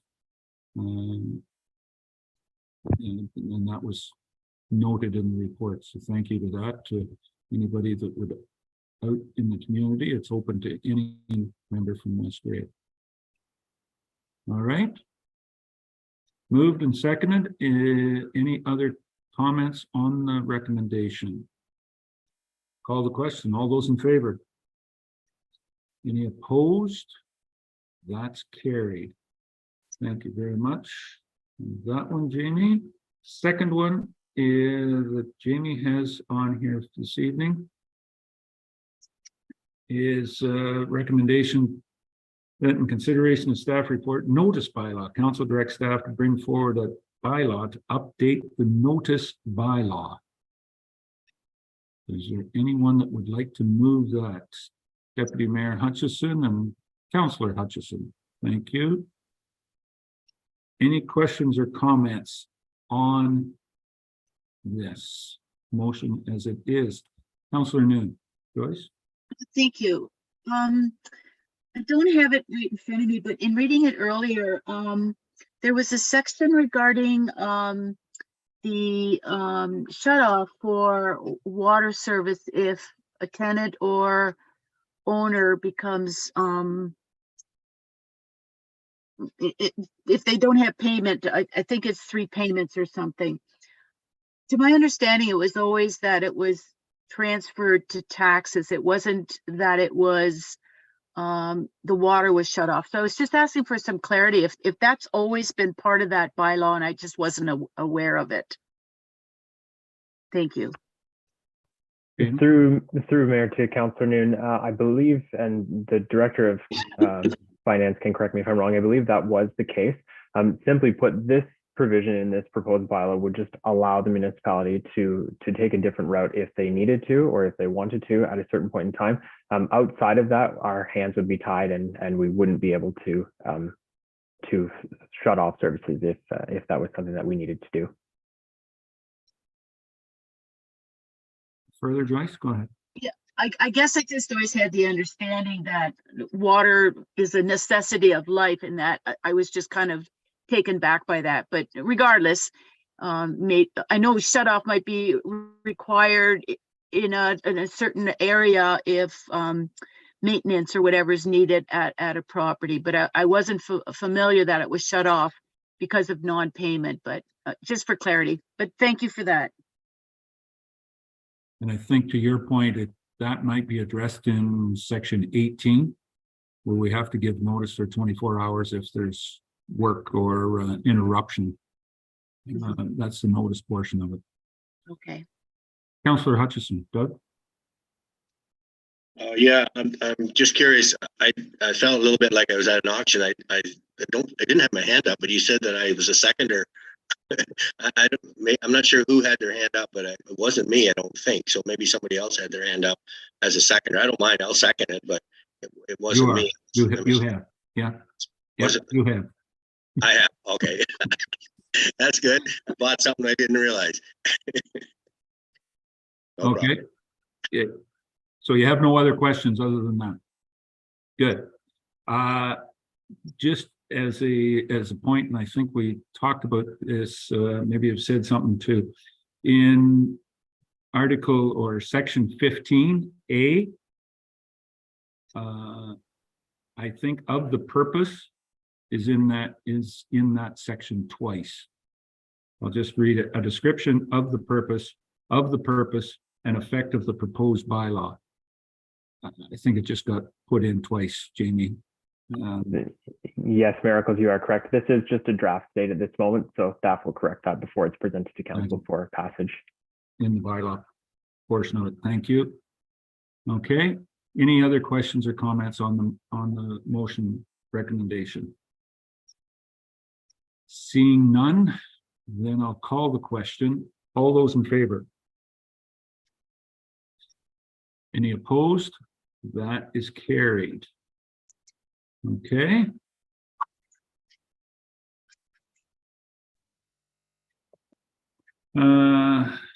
That's all that Jamie has at this point in time.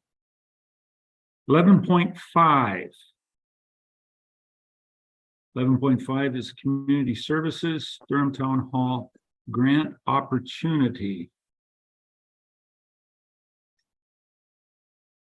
And there is a recommendation, so I'll ask for a mover and a seconder of that in consideration of staff report, community services, Durham Town Hall grant opportunity. Council directs staff to submit a grant application to the Green and Inclusive Communities Building, GICB, funds for retrofits renovations to the Durham Town Hall. We have a mover and a seconder for this. Moved by Councillor Forrester, seconded by Deputy Mayor Hutchison. Thank you, Tom. And comments, questions, or further thoughts on this, Cody, before we get to questions? Thank you, and through you, again, fairly straightforward report, just outlining the bounds of the grant, sorry, and what we would like to do with the application. However, if I can, I would like to speak to the comments brought forward during the comment period.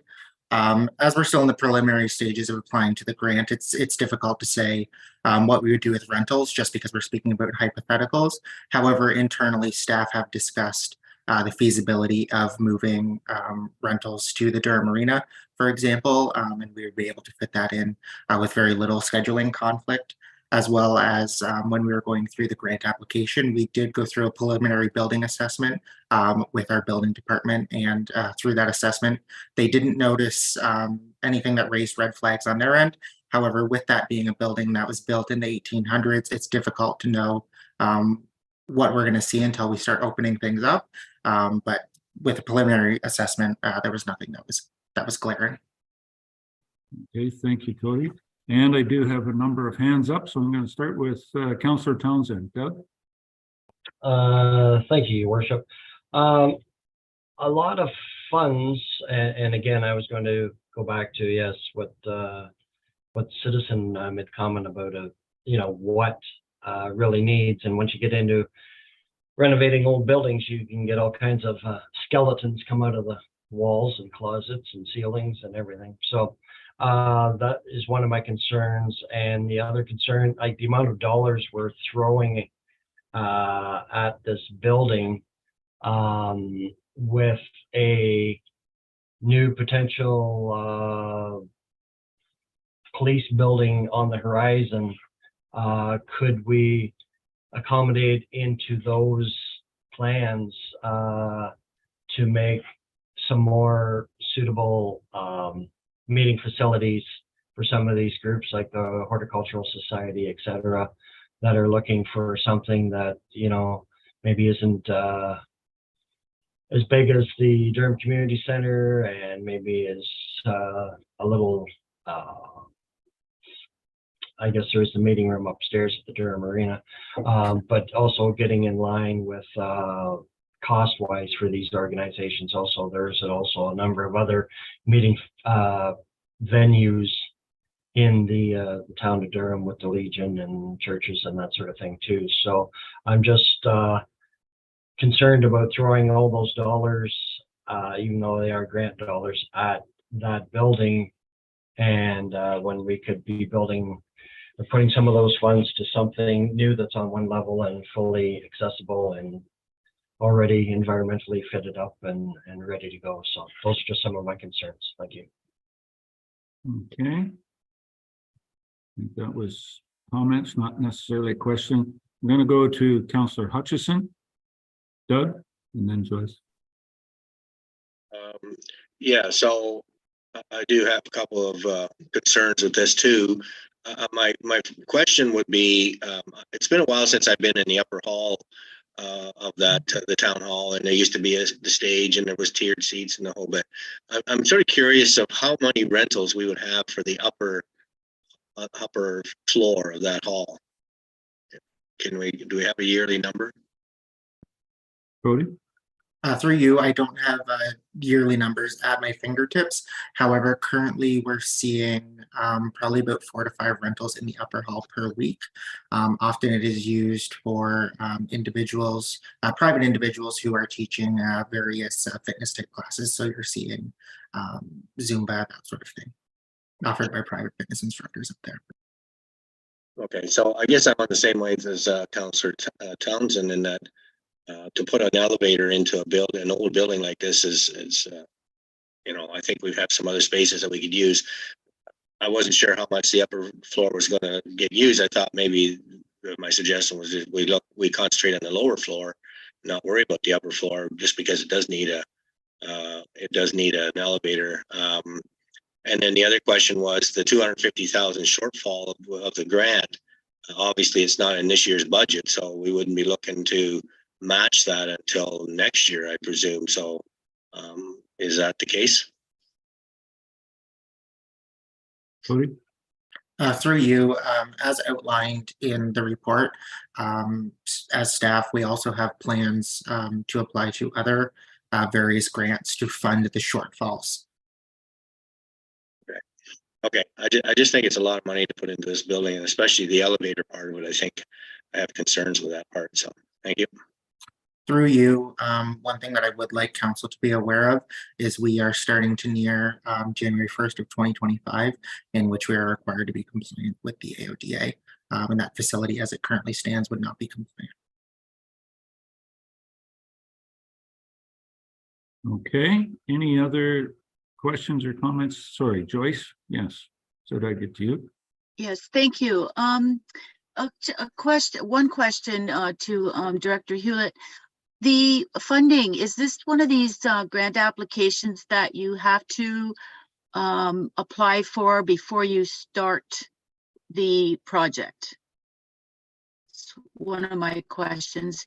The other, I agree with Councillor Hutchinson and Councillor Townsend regarding the age of the building. And I know previously when we were talking about our budgets and about the Lamb Lash and the Glenelg halls, and I had voiced my opinion that if we're going to continue running these facilities, I totally agree that they need to be upgraded, and therefore I think they'd even be rented more. Now, the concern addressed earlier by Ms. Papineau regarding, alternative meeting places and stuff to accommodate them if and when those renovations should take place. But my question is, once you totally renovate a building, I can't see that it seems right now that we keep the rates lower because of it not being kind of like your really upgraded, really nice kind of atmosphere. So I think the rates kind of are complement what you get. But if we're going to do these upgrades at that time, I'm sure you're going to look at user fees probably be enhanced to accommodate your expenses in that. So I guess my only question is the actual grant application at this point, if it's has to be approved before it's the project move forward. Thank you. Thank you, and through you, yes, with this grant, you cannot start the project before you know that you have funding in hand. And to your second comment with regards to rates, I would agree with you that especially for this facility, our rates are fairly low when you look at our comparators. However, if we were looking at getting closer to market, as staff, our recommendation would be a stepwise approach as to not do a large increase at one time. Okay. Councillor Shea. Jeff? Thank you.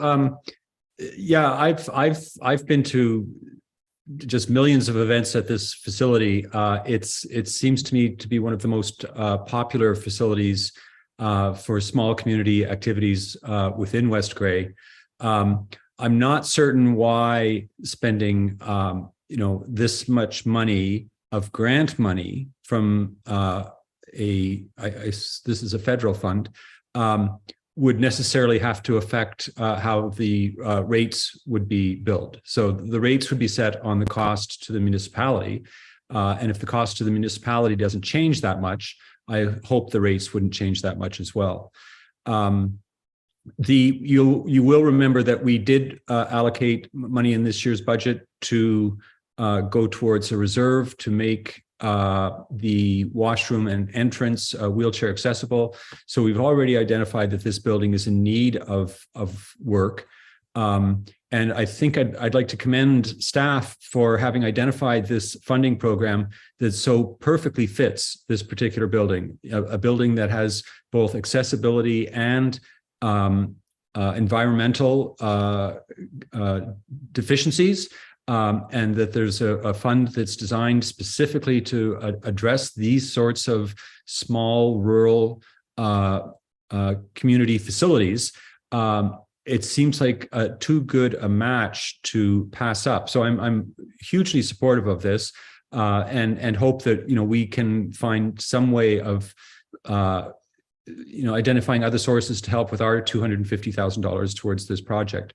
I'll just I'll just mention, and I'm sure Cody and everyone who's been upstairs will be aware that I'm sure that staircase is not up to code. It's like climbing a ladder going up those stairs. So I'm assuming that's going to get adjusted a little bit. The idea of an elevator is great. And I guess I wanted to ask some of the older members of the community, or people who have been here longer than me. I've only been here for 35 years, so I'm a whippersnapper. I was told that building got moved, that it was originally at the top of the hill in Durham and got moved to the current location. And I heard that years ago. I don't know if someone was pulling my leg, but is anyone able to confirm that? Has anyone else heard that? Mr. Hewitt, Cody wants to speak on that.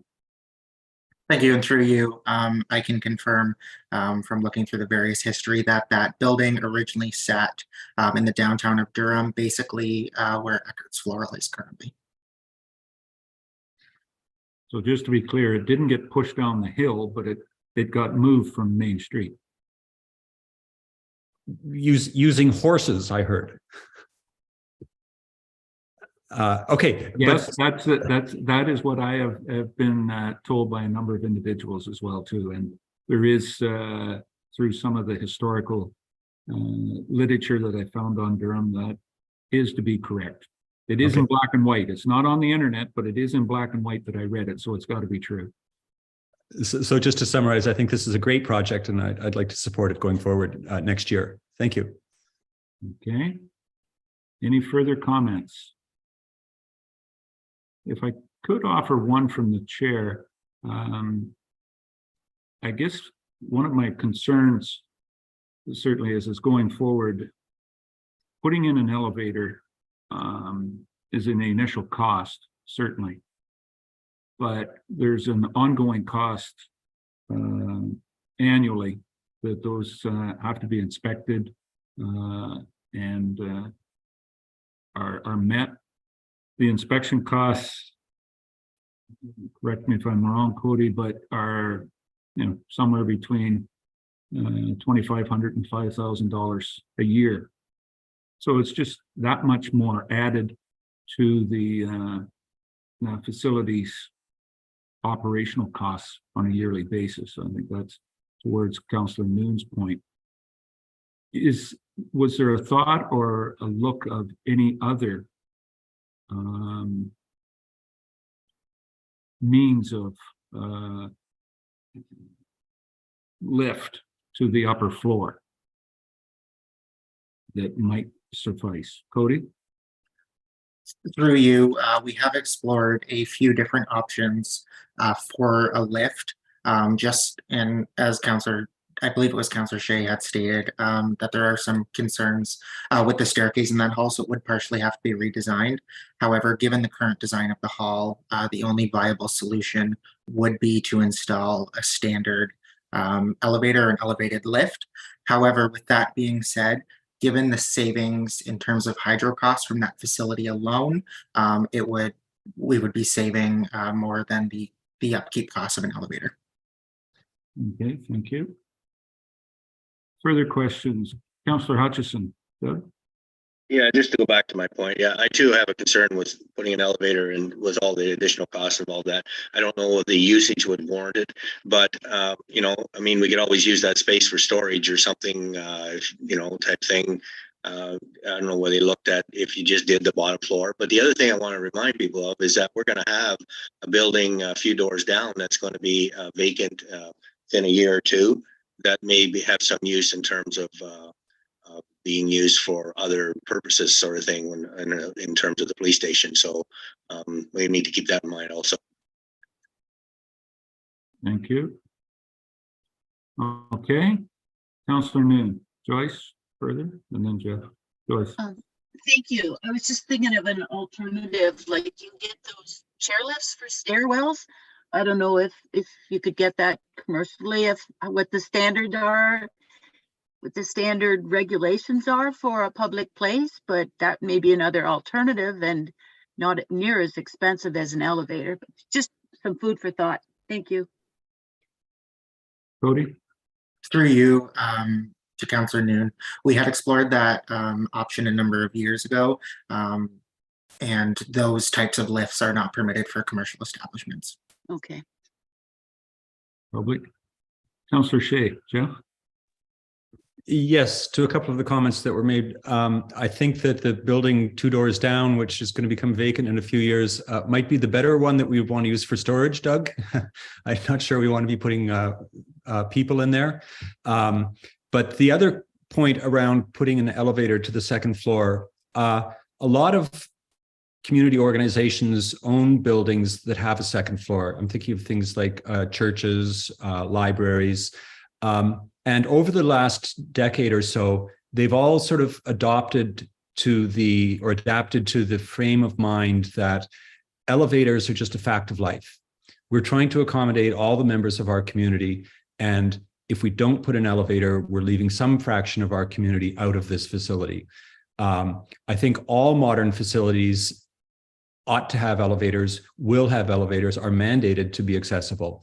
So the idea that we are hesitant to put an elevator to the second floor of a community facility that we own is, I know it's a sizable investment, but I think we're shifting to a different frame of mind that says these things are inevitable. These things are a requirement. These aren't a nice to have. These are a have to have sort of accommodation within our facilities. So again, we don't have our local accessibility advisory committee up and running currently, but I know that they were very keen to see expanded access to this building and had supported some previous funding requests that were I think in the end not successful. But I think we're seeing a shifting in our thinking on these subjects, and again, I'm applauding staff for having taken such a leadership role in this. Thank you. Thank you, Jeffrey. One further, if I could, a comment from the chair. There was a delegation to council 6 months ago, 8 months ago, maybe. Time flies when you're having fun. The Durham Homecoming 150 committee, one of their ideas, or certainly the project that they wanted to come out of with the funds that were earned from the very successful homecoming, was a splash pad. And if I'm not, I think I'm correct in saying this, the thought was that it'd be located somewhere there within the park. And knowing that the wading pool has limited access to any washroom facilities, change rooms, or any of that nature, has that been factored in? Has staff taken that into account, upgrading or taking that into account with this project of other items that may happen? Cody. Through you, yes, and I believe it was outlined in the report, but it may have not been explained fully. Through the project, we would be proposing a bathroom, or at least a single bathroom that would be accessible from both the interior and exterior of the building, so that it could be utilized by individuals at the playground, the wading pool, and if a splash pad were to eventually end up on the same lands, could be utilized for that as well. Thank you. And with that definitely being access both ways and whatnot, some of the additional costs are just not cosmetic inside, expanding it for other usages as well too. Okay, the recommendation is on the floor. Any other discussion or comments on this?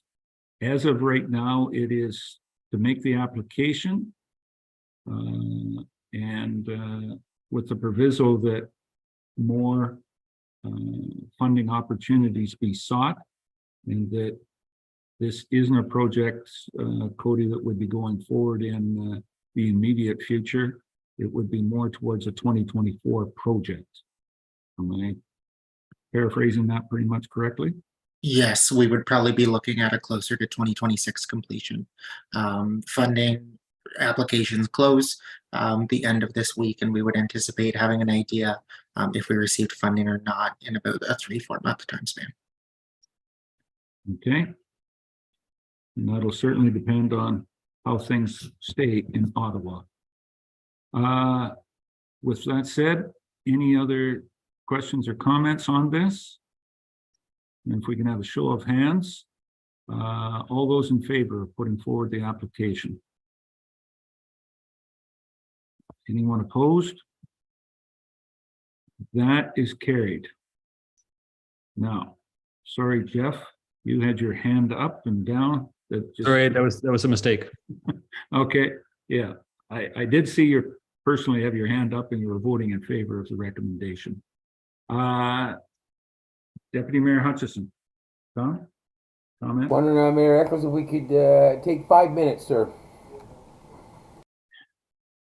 Do I hear 3.5? 5 minutes. 5 minutes is fine. Let's make it 8 and we'll see you back here at 8:10. Good. We'll take a slight break, get a stretch. We've been hunched over the screen for a couple of hours. So 8:10. It's 8:02 at the present moment. Thank you. See you in a few minutes.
Does look like a halo there, by the way, Joyce. I wondered if that was doing it last time when we had a meeting. And there's only one part like this basement, and that's it.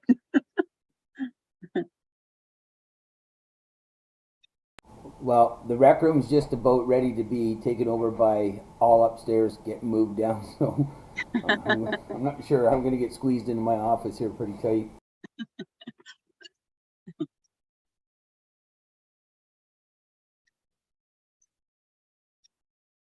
Okay. Let me bring up the agenda here again. Apologies. Okay. Call the meeting back to order. Thank you, everyone, for your indulgence. That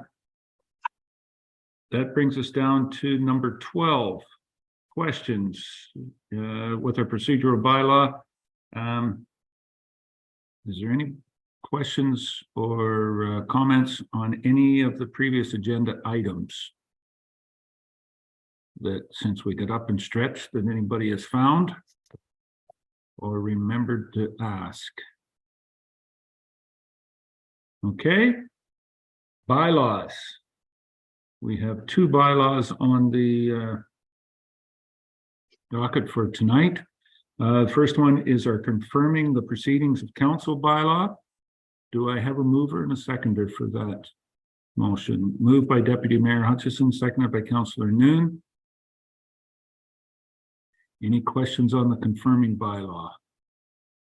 All those in favor? Anyone opposed? Declare that carried. Thank you. Bylaw number 2023-018 is the bylaw on Elephant Thoughts Community Services Agreement. Do I have a mover and a seconder? A mover, Councillor Forrester Scott, seconder, Councillor Townsend. Doug, thank you. Any questions, comments on this one? Councillor Hutchison. Doug? Yeah, so based on that, this is an excellent program and very popular. But given the subsidized nature of this program by West Grey in terms of staff, time and so on, I'd like to see an amendment in this bylaw to allow West Grey residents 1 week early registration so that no one gets left out. Given that this happens to some of our local municipalities around us, we want to make sure that our residents are not getting bumped out, because I know that people come from outside the area to apply to this program, and we are fairly heavily involved in many ways, and I realize it's subsidized. So I would think this would be a reasonable way of making sure that our residents get first dibs at this program. And then once the first week is over, then the next then open up to all people from all areas. So I would like to make a motion to amend the bylaw. I'm not sure if this is proper procedure, how that might work, but maybe our clerk can enlighten me. I'm going to go to Jamie for some direction. Sounds like we need a slight amendment to the bylaw. Thank you, Mayor Eccles. So through you, what I would suggest is that council do first and second reading of this bylaw and then a subsequent motion to provide direction on how to proceed, and then staff would bring forward the bylaw if the motion passes at a subsequent meeting.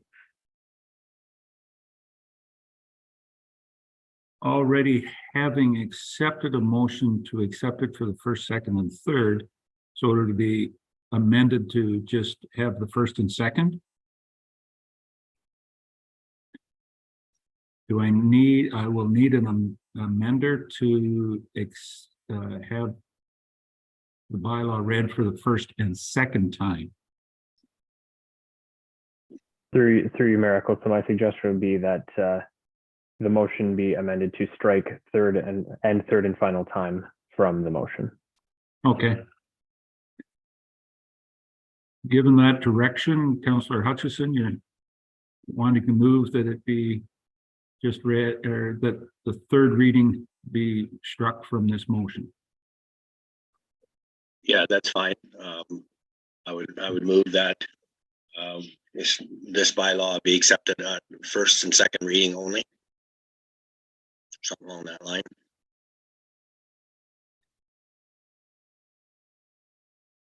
Or as the clerk has said, just to amend it that the, the third reading be amended at this point in time. And go forward. But we'll put in an amendment that it be, the third reading be struck.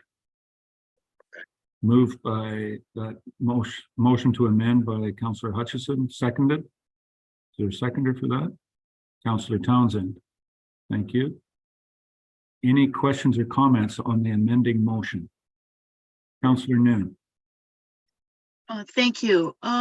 Just for clarification, Councillor Hutchinson, when you said only West Gray residents have first dibs for that first week, just for clarification, in last year I registered my 2 grandsons and they're from Kitchener, so that means that I wouldn't have that opportunity in that first week then, because my grandchildren don't live here, even though I'm a resident, and the boys stay with us for that week. Just for some direction. Thank you. Clerk. Through you, Mayor Eccles, I would suggest that conversation take place once a subsequent motion is made. The motion on the floor right now is just whether or not to amend this motion that's been presented to strike that last piece from it. So I think we're a little premature here. Okay. My apologies. Yep. Thank you for the direction, clerk. Okay, so the amended motion is to strike the third reading from the motion that was previously put. Moved and seconded. No further questions on the amendment. Call the question. All those in favor? That is carried. All right. So back to the motion now that bylaw. Through you, Mayor, if I may just read the motion back then. So the main motion as amended is that bylaw 2023-018 being a bylaw to authorize a shared service agreement between the municipality of West Gray and Elephant Thoughts for the provision of a summer camp program be read a first and second time. Okay. Everybody's clear on that.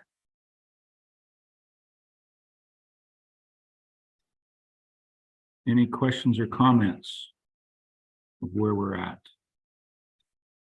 Councillor Shea.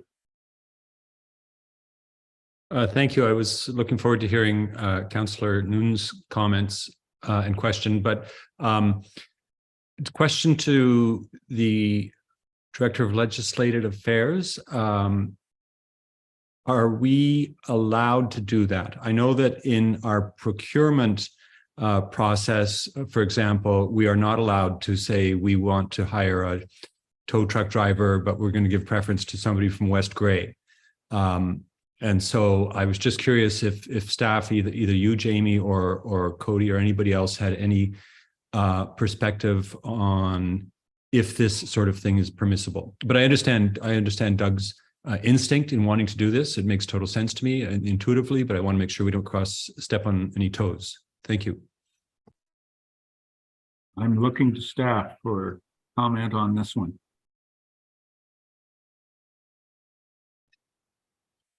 Jamie? Maybe? Or CEO? The CEO will step in. Good evening. Thank you, Mayor Eccles, and thank you, Councillor Shea, for the question. I'd like to do some investigation into this, and we will be bringing this back very soon. We'd also like to speak with Elephant Thoughts as well. So, Councillor Shea, you raised a very good question, and that was one of my first thoughts too, is how do we do this? So I think that we need to bring some more information back to Council. Okay. And if there's any other questions, no other questions? All those in favor? On the first and second reading. Any opposed? That is carried. Okay. Jeffrey, do you have a further question or no? You got it down again. Okay, good. All right, thank you. Councillor Hutchison. Doug? Sorry, I was gonna just follow up a comment just to clarify what Councillor Noon had said, if I may, or you wish to leave it at this time. No, it's probably best have your comment at this point in time, and then we'll move on.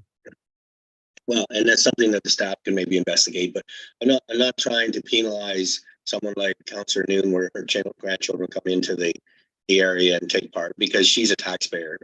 But where I have problems, and I know that they do it to the west of us, is that if they run a program, when you call in to register in that program, they say, "Are you a resident?"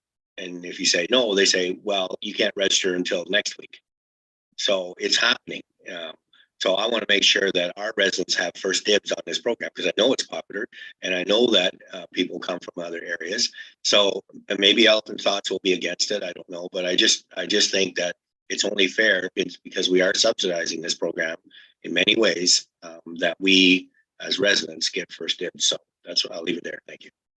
Okay. Clear, and we'll find out. Yeah, staff will work on it, and I think we'll need to be having it brought back sooner than later. Let's say that. Imagine we'll see it on the agenda for our next council meeting. Okay. New business. That's it for bylaws. Jamie, we're down to new business. Any new business? Councillor Townsend. Thank you, Your Worship. Just wondering about the evening meetings and the Zoom and everything. I wonder if staff would look into, instead of having a 7 or 6 p.m. start, have a 4 p.m. start in the evenings and make those meetings in person at the municipal office. Obviously with the Zoom availability for everybody, but to have them back in person and make our evening meetings move from 6 p.m. to 4 p.m. Okay, I think that was more of a notice. Notice motion or comment? Yes. Yeah, I don't know how the clerk wants to do that, to have staff to come back with a report on us moving our meetings from 6 p.m. to 4 p.m. and have them in-house at the municipal office. Okay, I'm taking it, Jamie, correct me if I'm wrong here, but that sounds like some notice of motion to change our meeting and have staff have that on the agenda for the following meeting. Jamie? Thank you, Mayor Eccles. Just a point of clarification from Councillor Townsend. So for your notice of motion, are you looking for your wording specifically, are you suggesting that the notice of motion be worded that council directs staff to bring forward a report on options for moving evening council to 4 p.m. or something to that effect? Are you something like that? Like we're gonna have to change our operational bylaw, I believe, right? To move our evening meeting. Through Mayor to Councillor Townsend, no, the start time of the evening meeting is not enshrined in our procedural bylaw, so there would be no amendment to that required. Okay. So then I guess I'm looking for staff report or to have it on the next meeting agenda that have staff bring a report back on moving our meetings to a 4 p.m. start in the evening and having them at the municipal office. And then as council, we can discuss it at the next meeting, whether that's a viable option or not. So through Mayor to Councillor Townsend, just in terms of process, so the notice is given at this meeting and then the actual motion would be presented at the following meeting, meaning that a staff report wouldn't come forward until the March 21st meeting, just based on timing. Okay, that's fine. So once we get it on the docket. Getting them moving forward. Okay. Thank you for that, Doug. Any other new business?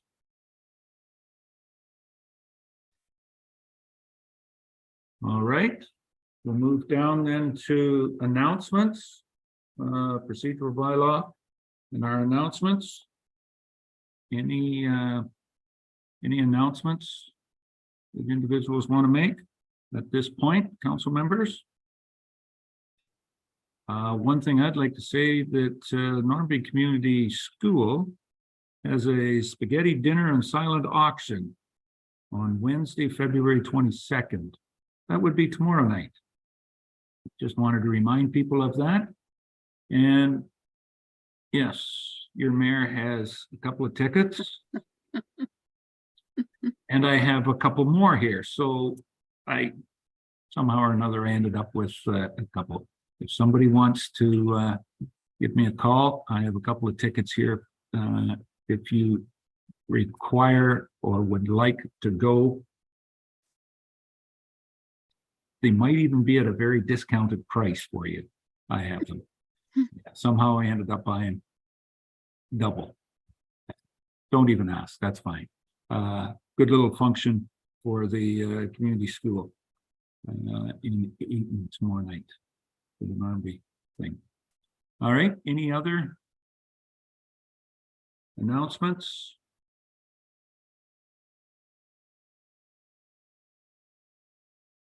Seeing none. Closed session. I don't believe we need any closed session for this evening. So there's no going into closed session. There'll be no report from closed session. And that brings us down to 18, adjournment. All business completed on the agenda. I'll declare the meeting adjourned. Thank you very much for your attention this evening and the work put in. Thank you, staff. Have a good night. Yeah. Night. Thanks.